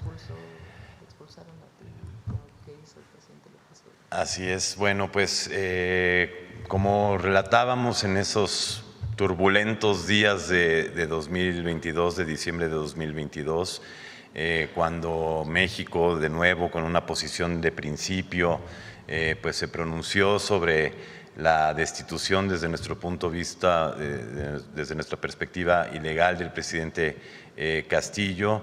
El presidente López Obrador se pronunció una y otra vez en ese sentido. Nosotros en la embajada, con el maravilloso equipo de la embajada, pues tratamos, por supuesto, de brindar protección y lo lo conseguimos, de brindar protección a la familia de Pedro Castillo, ya que no fue posible brindarle asilo a él, no logró llegar a la embajada. También le desplegamos una labor de protección a toda la comunidad mexicana que se encontraba varada en Perú. Y bueno, finalmente cuando logramos negociar con el gobierno de Perú los salvoconductos para que pudiera salir la familia de Pedro Castillo, fue cuando fui declarado persona non grata, lo cual, como el presidente López Obrador siempre ha dicho, pues lo llevo como un timbre de orgullo, porque cumplimos con esa tradición humanista de asilo político y de refugio a personas, porque cumplimos con nuestra primera responsabilidad como diplomáticas y diplomáticos, como servidoras y servidores públicos, que es proteger a la comunidad mexicana en otros países, y porque mantuvimos la posición y el nombre de México siempre en alto, pese a las críticas muchas veces lamentables aquí en casa sobre la actuación internacional. Entonces, sin embargo, López Obrador no expulsó y como lo hemos dicho y dice la presidenta, nunca actuamos en reciprocidad. El embajador peruano no fue expulsado por México, fue retirado por Perú. Nosotros mantuvimos la relación diplomática y consular con Perú, se siguieron llevando a cabo acciones de cooperación en materia técnica, científica, educativa, cultural, siguieron habiendo intercambios evidentemente a bajo nivel, es decir, nosotros siempre estuvimos dispuestos al diálogo y a la solución pacífica de las controversias, y por eso es que, como ha dicho la presidenta Roberto, la subsecretaria Serur, lamentamos y rechazamos una medida tan extrema como es el rompimiento de relaciones que solo va en detrimento de las personas. Perdón, ¿y esto tiene un impacto? Me refiero a la relación comercial. No, la relación comercial continúa. Son las relaciones diplomáticas. Nada más y es la decisión de ellos. Con quien hemos roto relaciones es con Ecuador. Ahí estaba Raquel en su momento como embajadora. Pero fue por la invasión del gobierno de Ecuador a nuestra embajada. Y ahí el presidente López Obrador tomó esa decisión. En el caso de Perú, lo que se hizo entonces, y lo defendemos ahora, es que fue totalmente injusto la detención de Pedro Castillo, y que en realidad correspondió a un tema político que venía desarrollándose desde hace tiempo, y también de una visión de mucha discriminación de mucha parte de lo que era la clase política de Perú. Siempre lo manifestamos, aquí asilamos a su familia, y cuando esta canciller que estuvo presa la liberan y decide pedir asilo a México, se evalúa aquí en México como se evalúan todas esas peticiones, y entra en la Embajada de México en Perú, donde hasta el momento permanece. Ahí es donde, debido a esto, el actual presidente de Perú, a través de su canciller, toma la decisión de romper relaciones diplomáticas con México, que desde nuestra perspectiva está fuera de toda proporción, pero es una decisión que ellos toman. Ayer la embajadora de México, bueno, la responsable de la embajada allá, preguntó a la Cancillería y le dijeron que no se rompía la relación consular, sino solo la diplomática de embajada a embajada. Vamos a esperar de todas maneras a recibir la notificación, porque solamente la conocemos por las declaraciones. Y yéndome ahora al tema de Michoacán, Presidenta, usted ha comentado que ayer estuvo platicando con muchos miembros de la comunidad de Michoacán. ¿Cuál es la mayor demanda que usted percibe y que pudiera estar o ser prioridad dentro de este plan Michoacán que acaba de anunciar? Por supuesto, hay mucha indignación por el asesinato, porque no tiene otro nombre, la ejecución de Carlos Manzo. Y recientemente de este empresario limonero también, y de algunos otros hechos de este tipo que ha habido por la delincuencia organizada. Entonces hay indignación, que también es nuestra, no la compartimos. Y frente a esta situación y algunos otros temas que plantearon, es que presentamos este plan integral, el Plan Michoacán, que no tiene que ver con lo que declaró Calderón en aquella época en Michoacán, que fue la guerra contra el narco. Es muy distinto. Es un plan integral. Y tenemos tiempo trabajando, por ejemplo, con el tema de los jornaleros agrícolas, tanto en Michoacán como en otros lugares del país, por ejemplo, en San Quintín, en Baja California, de mecanismos de sobreexplotación de la familia, porque no solamente es de los trabajadores, que todavía continúan ocurriendo en nuestro país a pesar de que no son legales.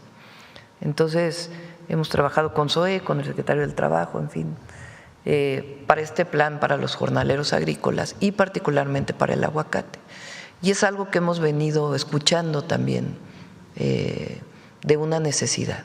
Por eso es este planteamiento integral. Entonces hay indignación y la solicitud de que el Gobierno de México participe de mayor manera en coordinación con el Gobierno estatal.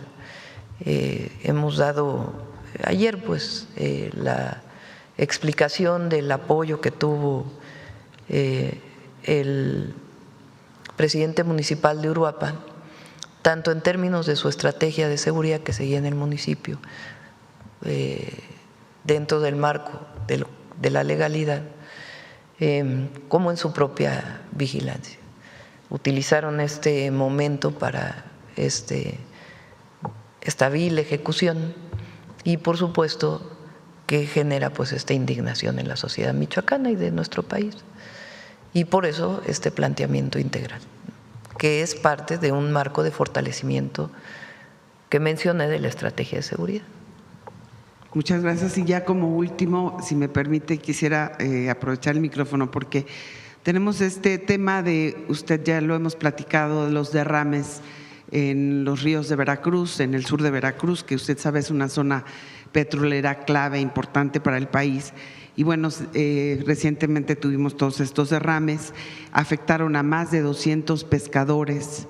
Queríamos saber si pues que es un tema de alguna manera de seguridad energética y ambiental, y que pese a estos reclamos nunca se ha visto una sanción, digamos, específica, o queremos saber si de alguna manera, como este es un tema que compete a la Federación, si tienen planeado llevar a cabo alguna estrategia específica para evitar, para controlar este tipo de afectaciones que, bueno, en este caso fueron 200 pescadores, pero también es el medio ambiente y también son los ríos.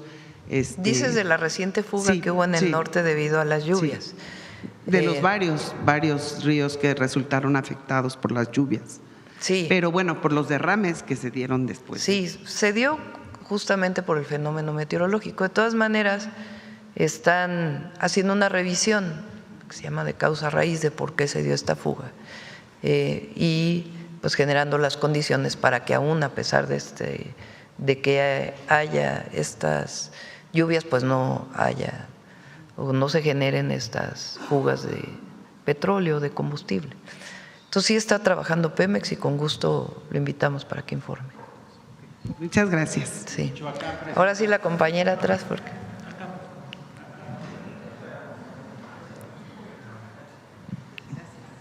Gracias, presidenta, le agradezco muchísimo. Nancy Rodríguez de Oro Sólido y Empuje Migrante. Buenos días a todos. Presidenta, le tengo un asunto que implica a varias instituciones y si me hace favor, presidenta, me interesa mucho escuchar sus reflexiones y sobre todo pues las posibles soluciones. Son temas muy sensibles. Hay unos hermanos migrantes que están muy preocupados, presidenta, por un diputado de los llamados migrantes en el estado de Oaxaca, Seferino García Jerónimo, se llama el diputado. Aquí ya implica a algunas dependencias, porque incluso, bueno, pues está el Congreso local y el INE, presidenta. Esto es muy importante. ¿Pero preocupación por qué? Porque fíjese que este diputado fue denunciado en Estados Unidos por violencia intrafamiliar y su esposa vino hasta acá, hasta Oaxaca, acompañada de algunos otros, a traer las denuncias de Estados Unidos donde tiene restricciones para no ver a sus hijos y tiene demandas. Entonces también esa es una parte de las dependencias que implicaría. También aquí le traigo los documentos donde le recibieron en Morena de Oaxaca la denuncia que ella presentó, incluso viene con sellos de acuse, de recibo, de firma de Morena, y también en el INE en Oaxaca también le presentaron esa denuncia desde antes, desde febrero, marzo del año pasado, antes de las elecciones. Entonces ahí ya implica a otras dependencias. También, Presidenta, fíjese que este diputado es empresario allá en Estados Unidos, tiene varios negocios, restaurantes y otros negocios, y desafortunadamente también tiene allá en Estados Unidos denuncias de maltrato a los trabajadores, obviamente violaciones a sus derechos laborales. Y bueno, esto implicaría también otra visión y otra implicación allá en Estados Unidos. Y pues lamentablemente también ha embarazado a algunas trabajadoras, Presidenta, y también han presentado denuncias allá en Estados Unidos. Entonces, yo estoy segura que el gobernador no sabe, porque hay fotografías cercanas de este diputado con el gobernador Salomón Jara, y bueno, pues la verdad es un tema muy delicado y que implicaría también la revisión de la designación de estos diputados migrantes. Ahora, son plurinominales. También ahí implica, pues ahora con su reforma electoral, Presidenta, pues revisar estas figuras para designar a los… Le pedimos a la secretaria de Gobernación, a Rosa Isela, que revise el caso, si te parece. Sí. Ok, Presidenta. Y también le traigo las denuncias en Estados Unidos. Aquí están las… Le pedimos a Rosa Isela que lo revise. De la Corte. También, por otra parte, Presidenta, otro tema que nos interesa muchísimo, bueno, dio a conocer aquí lo del chocolate del bienestar, lo del café del bienestar, y pues nos reclaman porque no lo encuentran. En lo personal también lo he estado yo buscando. Es que solamente en las tiendas del bienestar. Exactamente. Ahora le pregunté a María Luisa porque me preguntan mucho. Sí. Vamos a ver si se busca un espacio cerca. Y bueno, en esta investigación en las tiendas del ISSSTE nos dimos cuenta que ya está la leche liconza. Entonces, de alguna manera, pues ya se maneja productos de este tipo. Ahora, también, Presidenta, la semana pasada, pues obviamente por todos estos acontecimientos, pues no se llevó a cabo, bueno, yo me imagino por eso, el Viernes Muy Mexicano. Mire, Presidenta, este tema es bien importante también porque en el sexenio de Calderón y de Peña Nieto se hicieron los llamados incubadoras para pequeños y microempresarios. Entonces, hemos estado dándole seguimiento a la licenciada, a la maestra María Luisa Albores, que ha estado visitando ahora con la tragedia en Puebla, en Veracruz, a estos pequeños productores. Estuvimos en una entrevista con el gobernador de Puebla y nos habló de estas cooperativas que están impulsando precisamente su gobierno.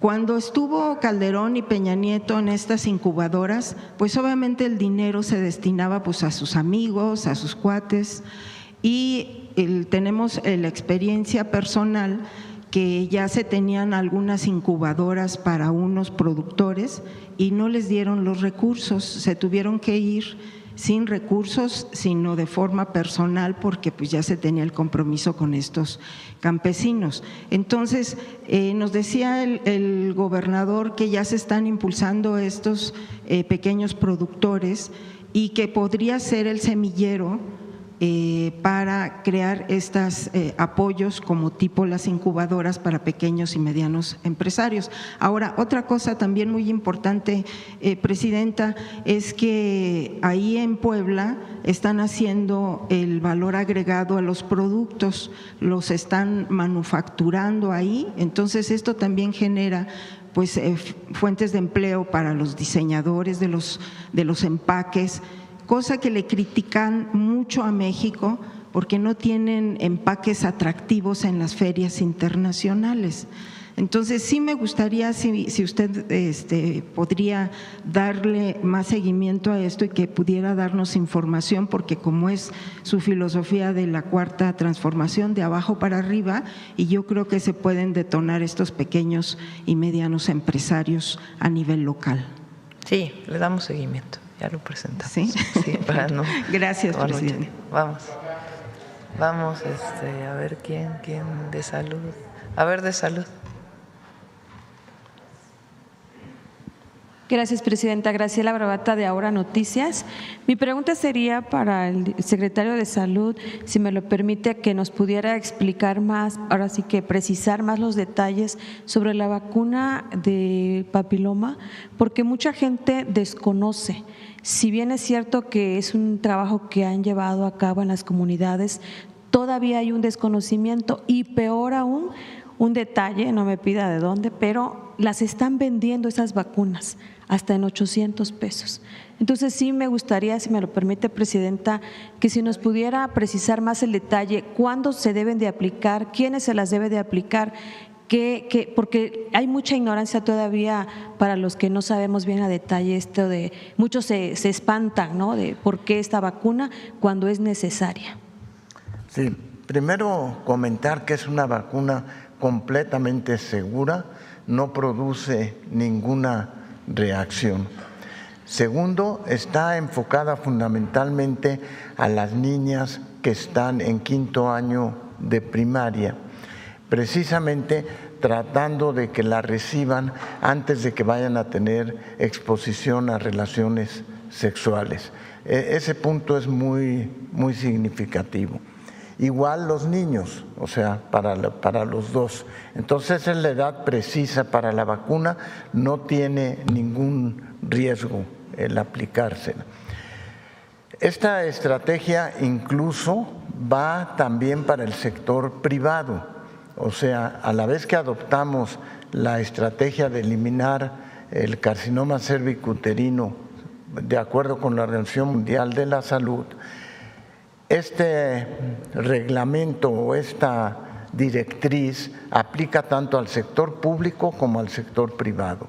En el sector público la vacuna no tiene ningún costo, no debería de tener ningún costo. Si alguien en privado lo quiere aplicar y lo quiere hacer, pues tendrá la libertad de hacerlo. Pero en el sector público es completamente sin costo. Y estamos también haciendo la vacunación incluso extramuros, o sea, no tienen que ir necesariamente a un centro hospitalario para vacunarse, sino que estamos haciendo la vacunación extramuros en sitios específicos donde pueden acudir a recibir la vacuna. ¿Hasta qué edad es permitible esta vacuna? La edad, como usted vio, estamos también recuperando a aquellas niñas y niños que no se vacunaron con esta estrategia antes. Entonces, hasta los 19 años seguimos vacunando a las personas. Y en cómo esta educación en las escuelas, ¿hay algún programa para motivarlos? Porque muchas veces es el temor, sobre todo en las mujeres, en las niñas, que tienen miedo tanto a la exploración como este tipo de temas. ¿Hay algún programa educativo en las escuelas, válgame? Sí, hay programa educativo, pero además, usted tocó un punto muy importante, no requiere exploración, o sea, no quiere decir que a la niña se le va a explorar o al niño se le va a explorar, es la aplicación únicamente de la vacuna. Muchas gracias, secretario. Si me permite, presidenta, en otro tema, en este programa, este plan que acaba de presentarnos el día de hoy, dice que está dentro de los 4 ejes de seguridad. O sea, es un programa que ya lo tenía contemplado. Es un fortalecimiento de la estrategia de seguridad y evidentemente al construirlo con el pueblo de Michoacán, sectores de la sociedad michoacana, pues evidentemente se fortalece, pero no tiene que ver con otras cosas que se aplicaron en la época de Calderón y Peña, es otra cosa, es una estrategia integral de construcción de la paz. ¿Y los recursos para este plan? Los recursos están y en todo caso se reorientaría una parte. Por ejemplo, siempre he pensado yo que la educación es parte fundamental de la construcción de la paz. Si un joven que tiene la edad de estar en la preparatoria no tiene acceso a la preparatoria porque le queda muy lejos, pues entonces está en la calle y está sujeto en su casa y en la calle y está sujeto a acercarse a un grupo delictivo. Si construimos más preparatorias, pues evidentemente están en la escuela. Y ahí, si en esas preparatorias hay una visión humanista, además de vinculación con el arte, con el deporte, pues hay una visión distinta. Entonces, si teníamos programadas 10 preparatorias, por decir algo, en Michoacán, pues lo fortalecemos con más preparatorias. Las universidades Rosario Castellanos, es lo mismo. Que un joven no pueda acceder a la universidad porque le dicen que es rechazado, pues evidentemente genera una enorme frustración cuando el acceso a la educación es un derecho. Entonces, si construimos más universidades Rosario Castellanos, mientras más cerca estén de la gente, mejor. Tenemos un plan de justicia para el pueblo purépecha que se ha venido trabajando desde hace ya varios meses. Entonces, el fortalecimiento de las medidas que se han decidido a partir de la consulta con las comunidades para el fortalecimiento del plan de justicia, pues se le dan recursos para que lo podamos hacer todavía en menos tiempo. Entonces se trata de reorientar una parte de los recursos que tenemos y también de escuchar a la ciudadanía para conocer si hay algunas otras acciones dentro de este marco que pudieran desarrollarse. Claro que sí, o sea, es un programa que se está dando, no es de ahorita por esto que acaba de suceder, digo, porque todo lo que es los bots que han manejado en las redes sociales, es decir, es a lo mejor algo que se está haciendo, como dicen, de boca pronto, sino es algo que ya el domingo dije, vamos a fortalecer la estrategia en Michoacán. Okay. Y claro que el asesinato del presidente municipal de Uruapan pues nos alerta y dice que tenemos que hacer también más en Michoacán. Además de lo que tiene que ver con las propias medidas de seguridad y fortalecimiento de la Procuración de Justicia y de investigación e inteligencia para la detención de miembros de la delincuencia organizada. Pero tiene que haber pues parte de esta integralidad para Michoacán. Muchas gracias, presidente. Gracias. Vamos a ver al compañero. Hola, buenos días, presidenta. José Leveña, de Publimetro. Coincidiendo con el tema de Perú, con la ruptura de relaciones, ayer la OCDE presentó un estudio de perspectivas de migración y sitúa a México como el 6º país del mundo en aceptación de asilo político. Según esto, 148.700 solicitudes de asilo se presentaron el año pasado, con un aumento en los últimos 6 años del 92%.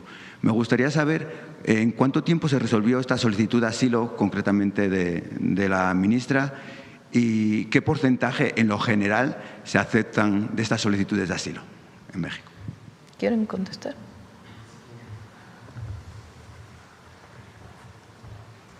Nada más para distinguir, porque la cifra que tú mencionas corresponde al otorgamiento de refugio, que se otorga a través de Comar.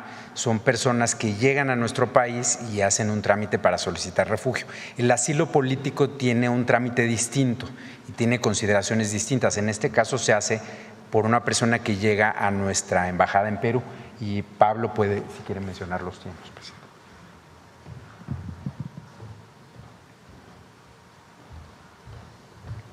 Permiso, Presidenta.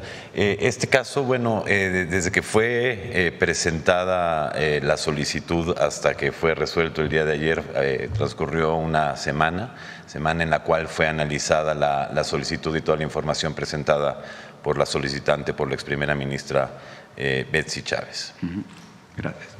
Ayer Héctor Vasconcelos habló en la ONU y pidió que había que hacer una reforma de fondo en la ONU porque si no se iba a convertir en un organismo irrelevante. ¿Cuál sería el modelo que México propone? Bueno, ya es cuestión de otra mañanera. Lo cierto es que Naciones Unidas ha perdido en los últimos años, desde nuestro punto de vista, su fortaleza en términos de sus organismos multilaterales y como un espacio que permita el vínculo entre las diferentes naciones y pueblos y la resolución de conflictos también. Entonces hay varias propuestas, incluso el canciller hizo algunas propuestas que tienen que ver con ¿cómo le llaman? El Comité de Seguridad, el Consejo de Seguridad, con una visión distinta del Consejo de Seguridad. Entonces se han hecho varios planteamientos, por eso digo que podemos hacer otra mañanera en esta perspectiva, pero es, creo, un momento importante para que los países discutan el papel de Naciones Unidas y cómo se fortalece. En el tema de salud, llevamos ya años ya con el presidente López Obrador, se habló de la prohibición de vapeadores, cigarros electrónicos, e incluso aquí en México hay muchos años que ya está prohibida la venta de cigarros sueltos en los estanquillos, en los kioscos. Sin embargo, seguimos viendo en las calles que esto se sigue produciendo. Durante la llegada de personal de la Fórmula 1 se requisaron en el aeropuerto de la Ciudad de México vapeadores a extranjeros que venían a México. ¿Cuándo se va a hacer efectiva esta prohibición y cuándo dejaremos de ver vapeadores? Se tiene que aprobar la ley de salud, en donde viene ahí la regulación más detallada, más allá de la reforma constitucional, y de ahí pues los esquemas de inspección que son necesarios, tanto a nivel federal como estatal.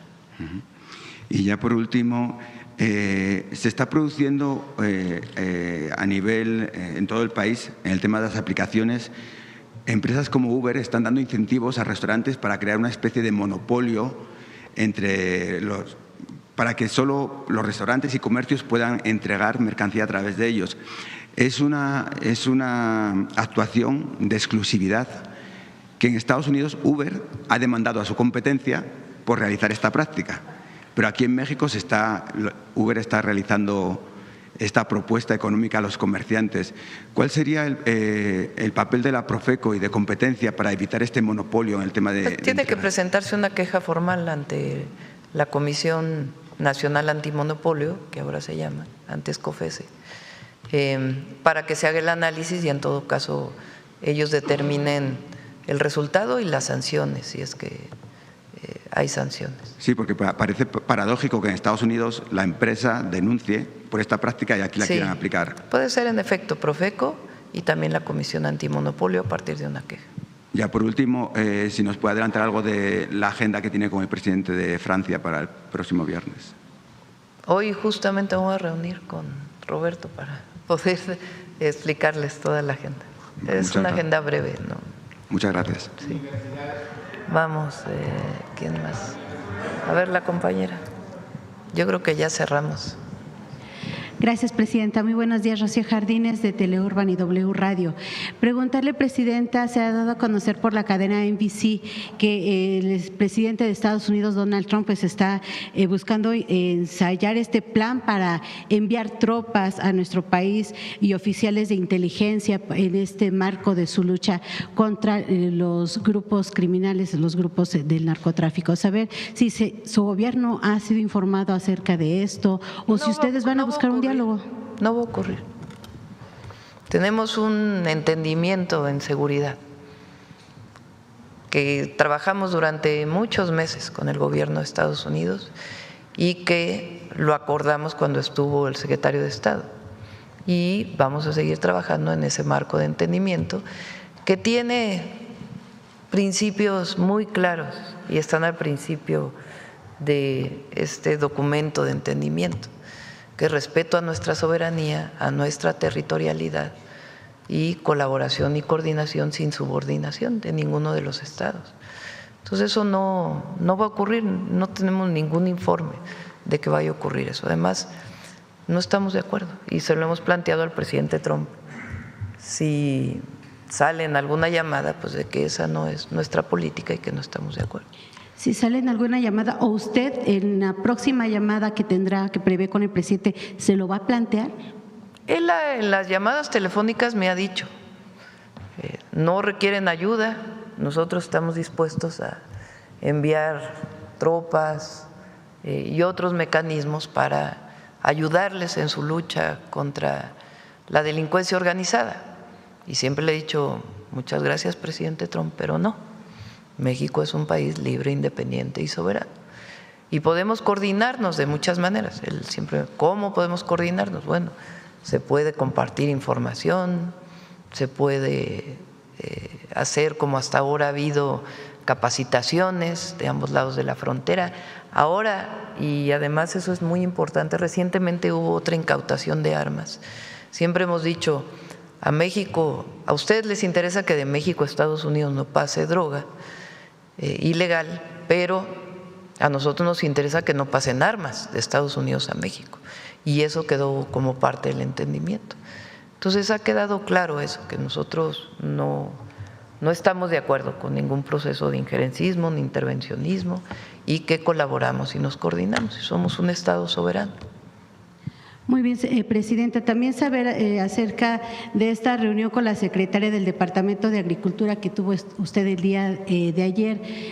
A que ya nos dieron a conocer por parte de la Secretaría pues algunos de los acuerdos. Sin embargo, ¿qué plática hubo con usted? Si ya hay algún planteamiento de fecha para la apertura de la frontera para este pase de ganado.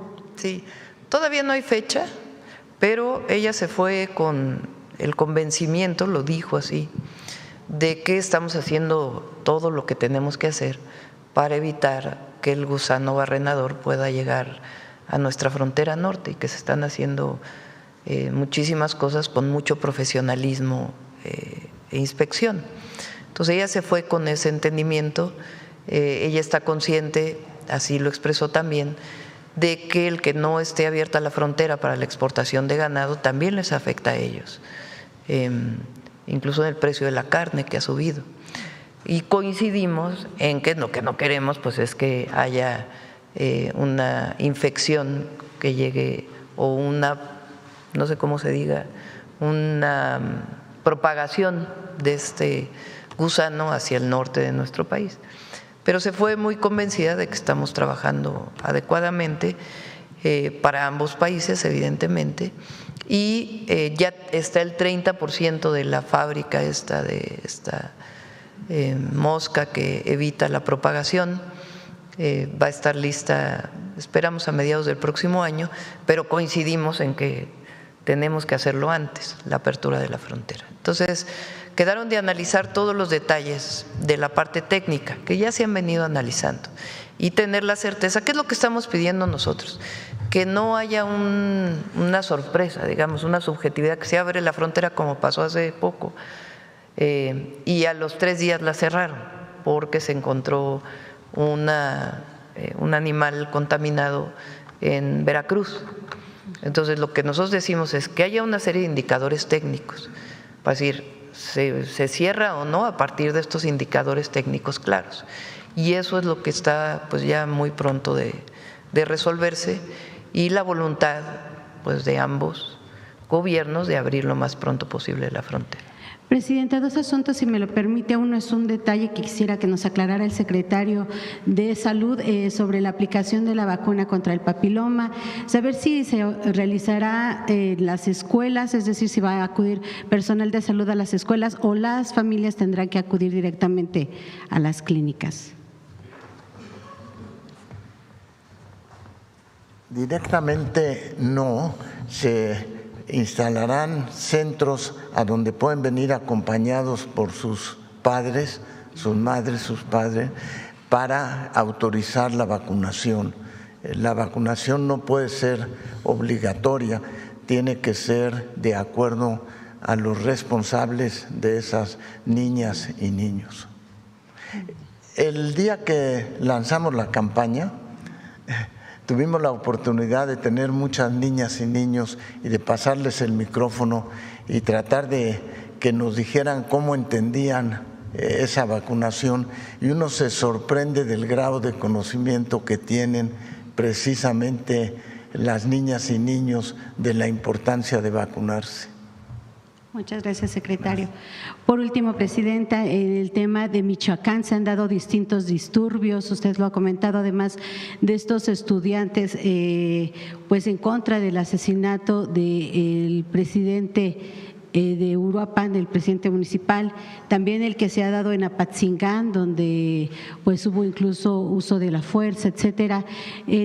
Anuncia el día de hoy este plan. ¿Será necesario también en este plan hacer el llamado a la ciudadanía de alguna forma a que se calmen estos disturbios, presidente, en primer lugar? Nunca hemos estado de acuerdo nosotros con el uso de la violencia en las manifestaciones.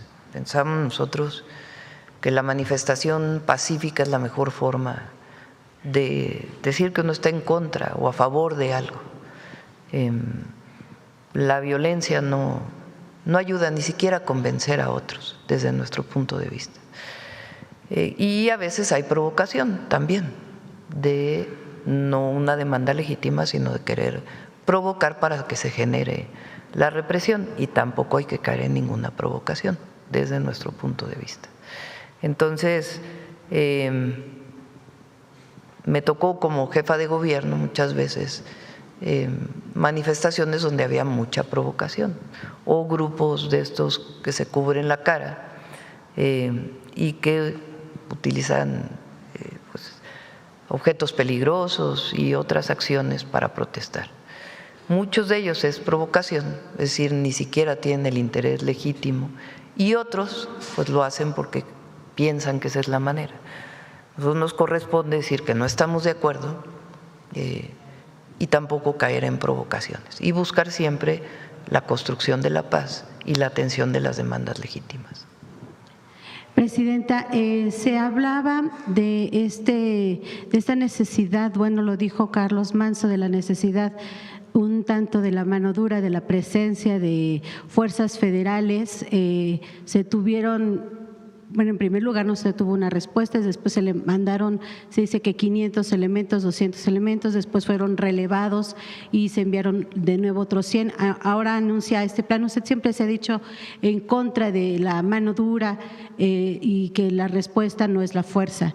Hoy anuncia este plan donde entre varias acciones pues sí se contempla el envío de más elementos de la Guardia Nacional. Saber ¿cuántos elementos se enviaron? ¿Por qué no fue antes, presidenta, también? Sí, ayer lo explicó el general secretario. Yo creo que lo explicó con mucha amplitud.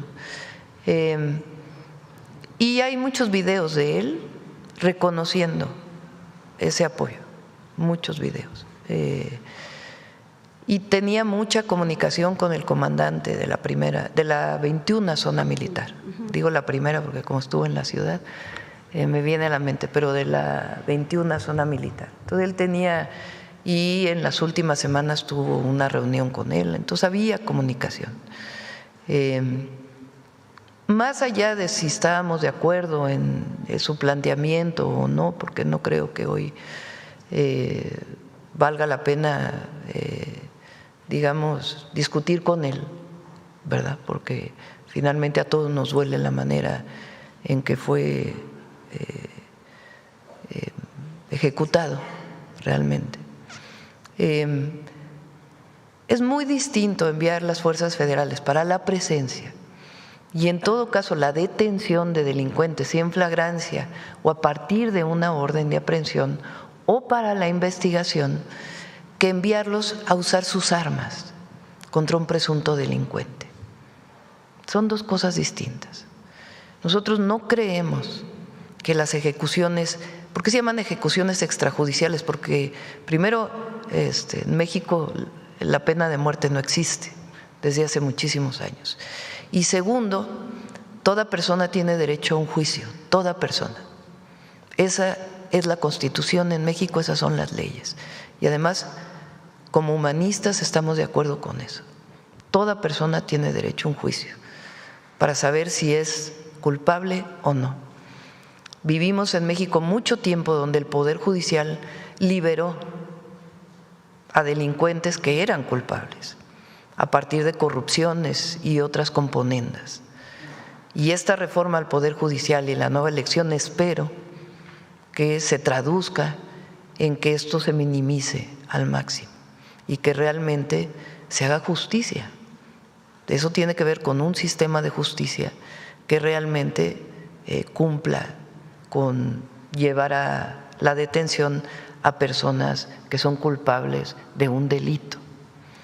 Entonces es muy distinto la presencia de fuerzas federales para hacer presencia, para evitar confrontaciones, para evitar o para tener una presencia que evite que los grupos delincuenciales operen. Es muy distinto que esas mismas fuerzas federales, con estatales o municipales, actúen para detener en flagrancia a un delincuente o frente a una orden de aprehensión o realicen un cateo a partir de una orden judicial a que lleguen a disparar sus armas. Son dos cosas distintas. Y nosotros no creemos, porque además ya se probó en México durante por lo menos 6 años y Peña prácticamente siguió el mismo mecanismo, que eso funcione. Eso llevó a más violencia. Entonces nosotros, por eso tenemos 2 ejes en nuestra estrategia. Una, la atención a las causas. No queremos que ningún joven se acerque a un grupo delictivo.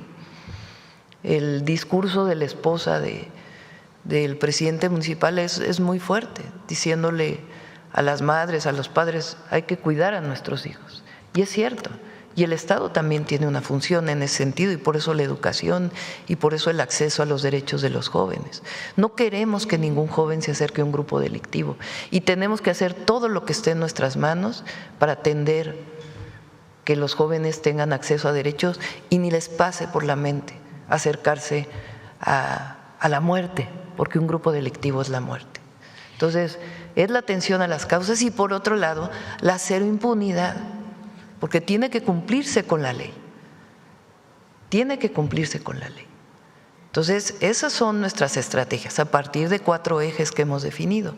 Y el Plan Michoacán tiene que ver con el fortalecimiento de esos ejes a partir de escuchar lo que dice la sociedad michoacana para su fortalecimiento.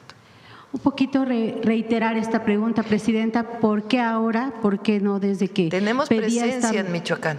Tenemos presencia. Y ha habido detenciones, muchas detenciones que el próximo martes las puede explicar el secretario de Seguridad. Ha habido muchas detenciones en Michoacán, ha habido presencia en todos los sentidos en Michoacán, pero tenemos que escuchar a la ciudadanía.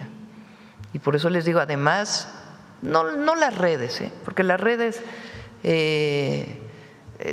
si ya espero que mañana también se pueda hacer el análisis, es una cantidad de dinero vinculada con todas las tendencias que hay en las redes contra el gobierno tremenda, mucho dinero en toda esta tendencia de las redes, sino realmente escuchar a la ciudadanía.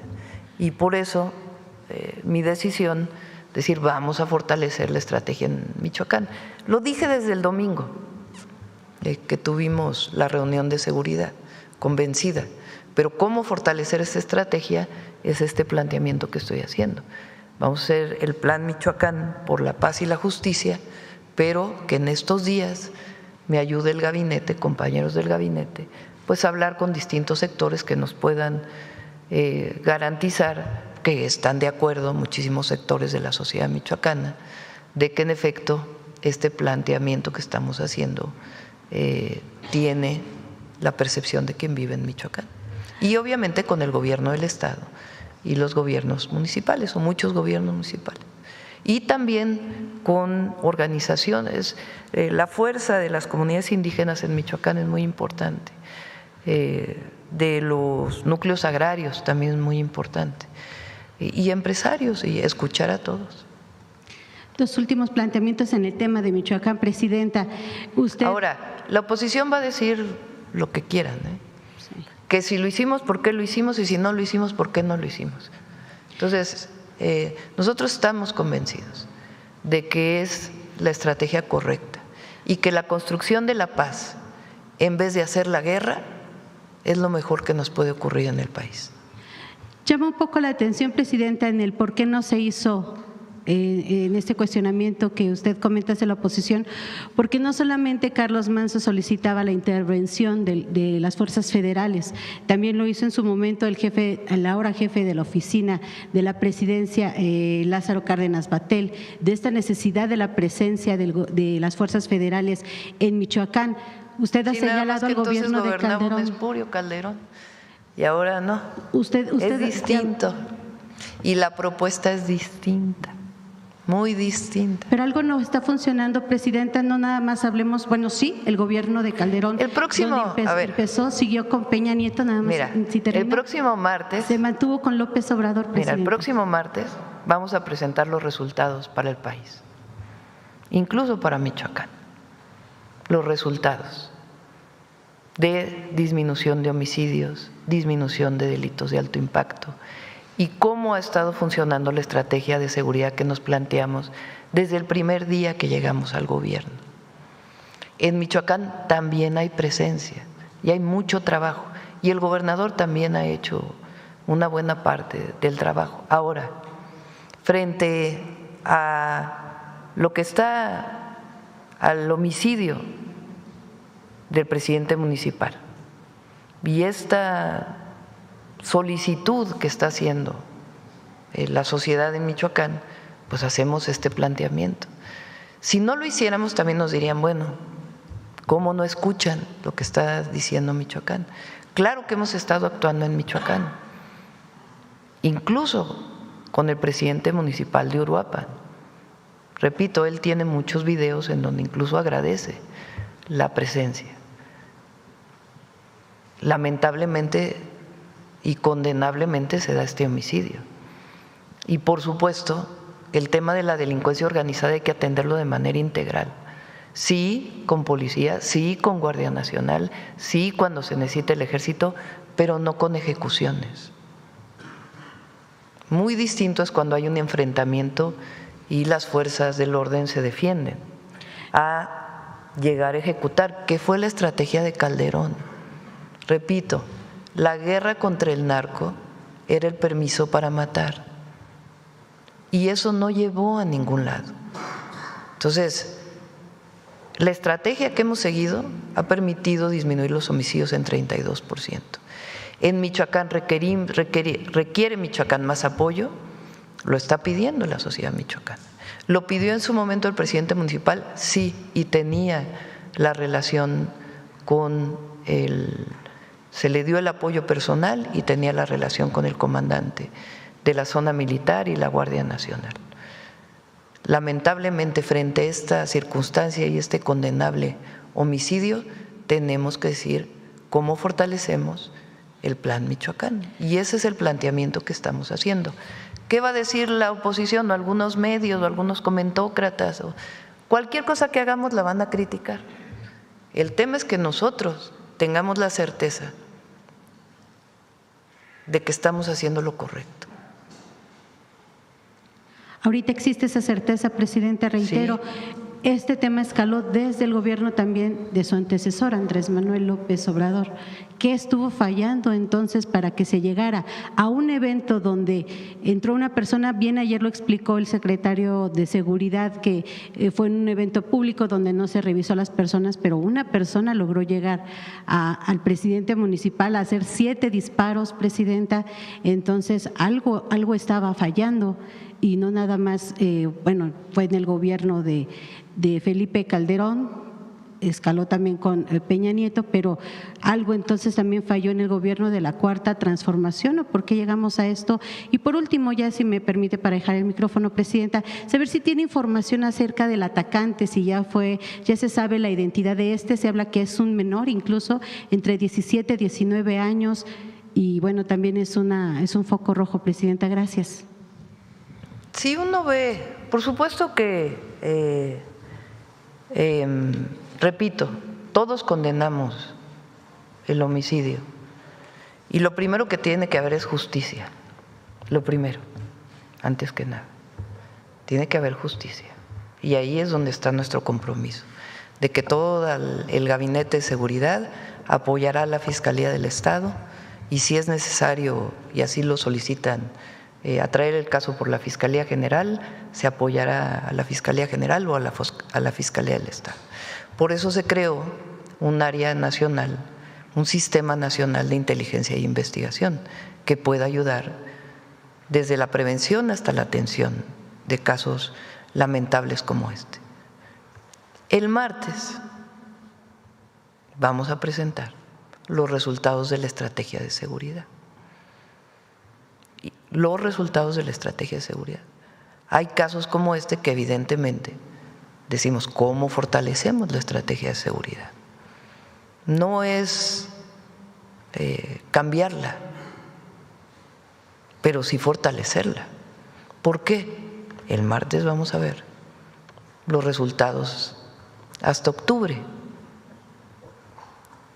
en los datos duros. Entonces, el plan es por lo que pasó, sí, hay que fortalecer la estrategia, pero no es este llamado que hacen. Bueno, hay quien llamó a que todo mexicano tuviera un arma. No, eso no estamos de acuerdo. No estamos de acuerdo. No lleva a nada. La violencia no lleva a nada. ¿Cómo se atiende el problema de la delincuencia organizada? Con inteligencia, con investigación, con detenciones en el marco de la ley y con una estrategia de atención a las causas y la coordinación. Ayer lo decía, el desplegado que sale de los gobernadores,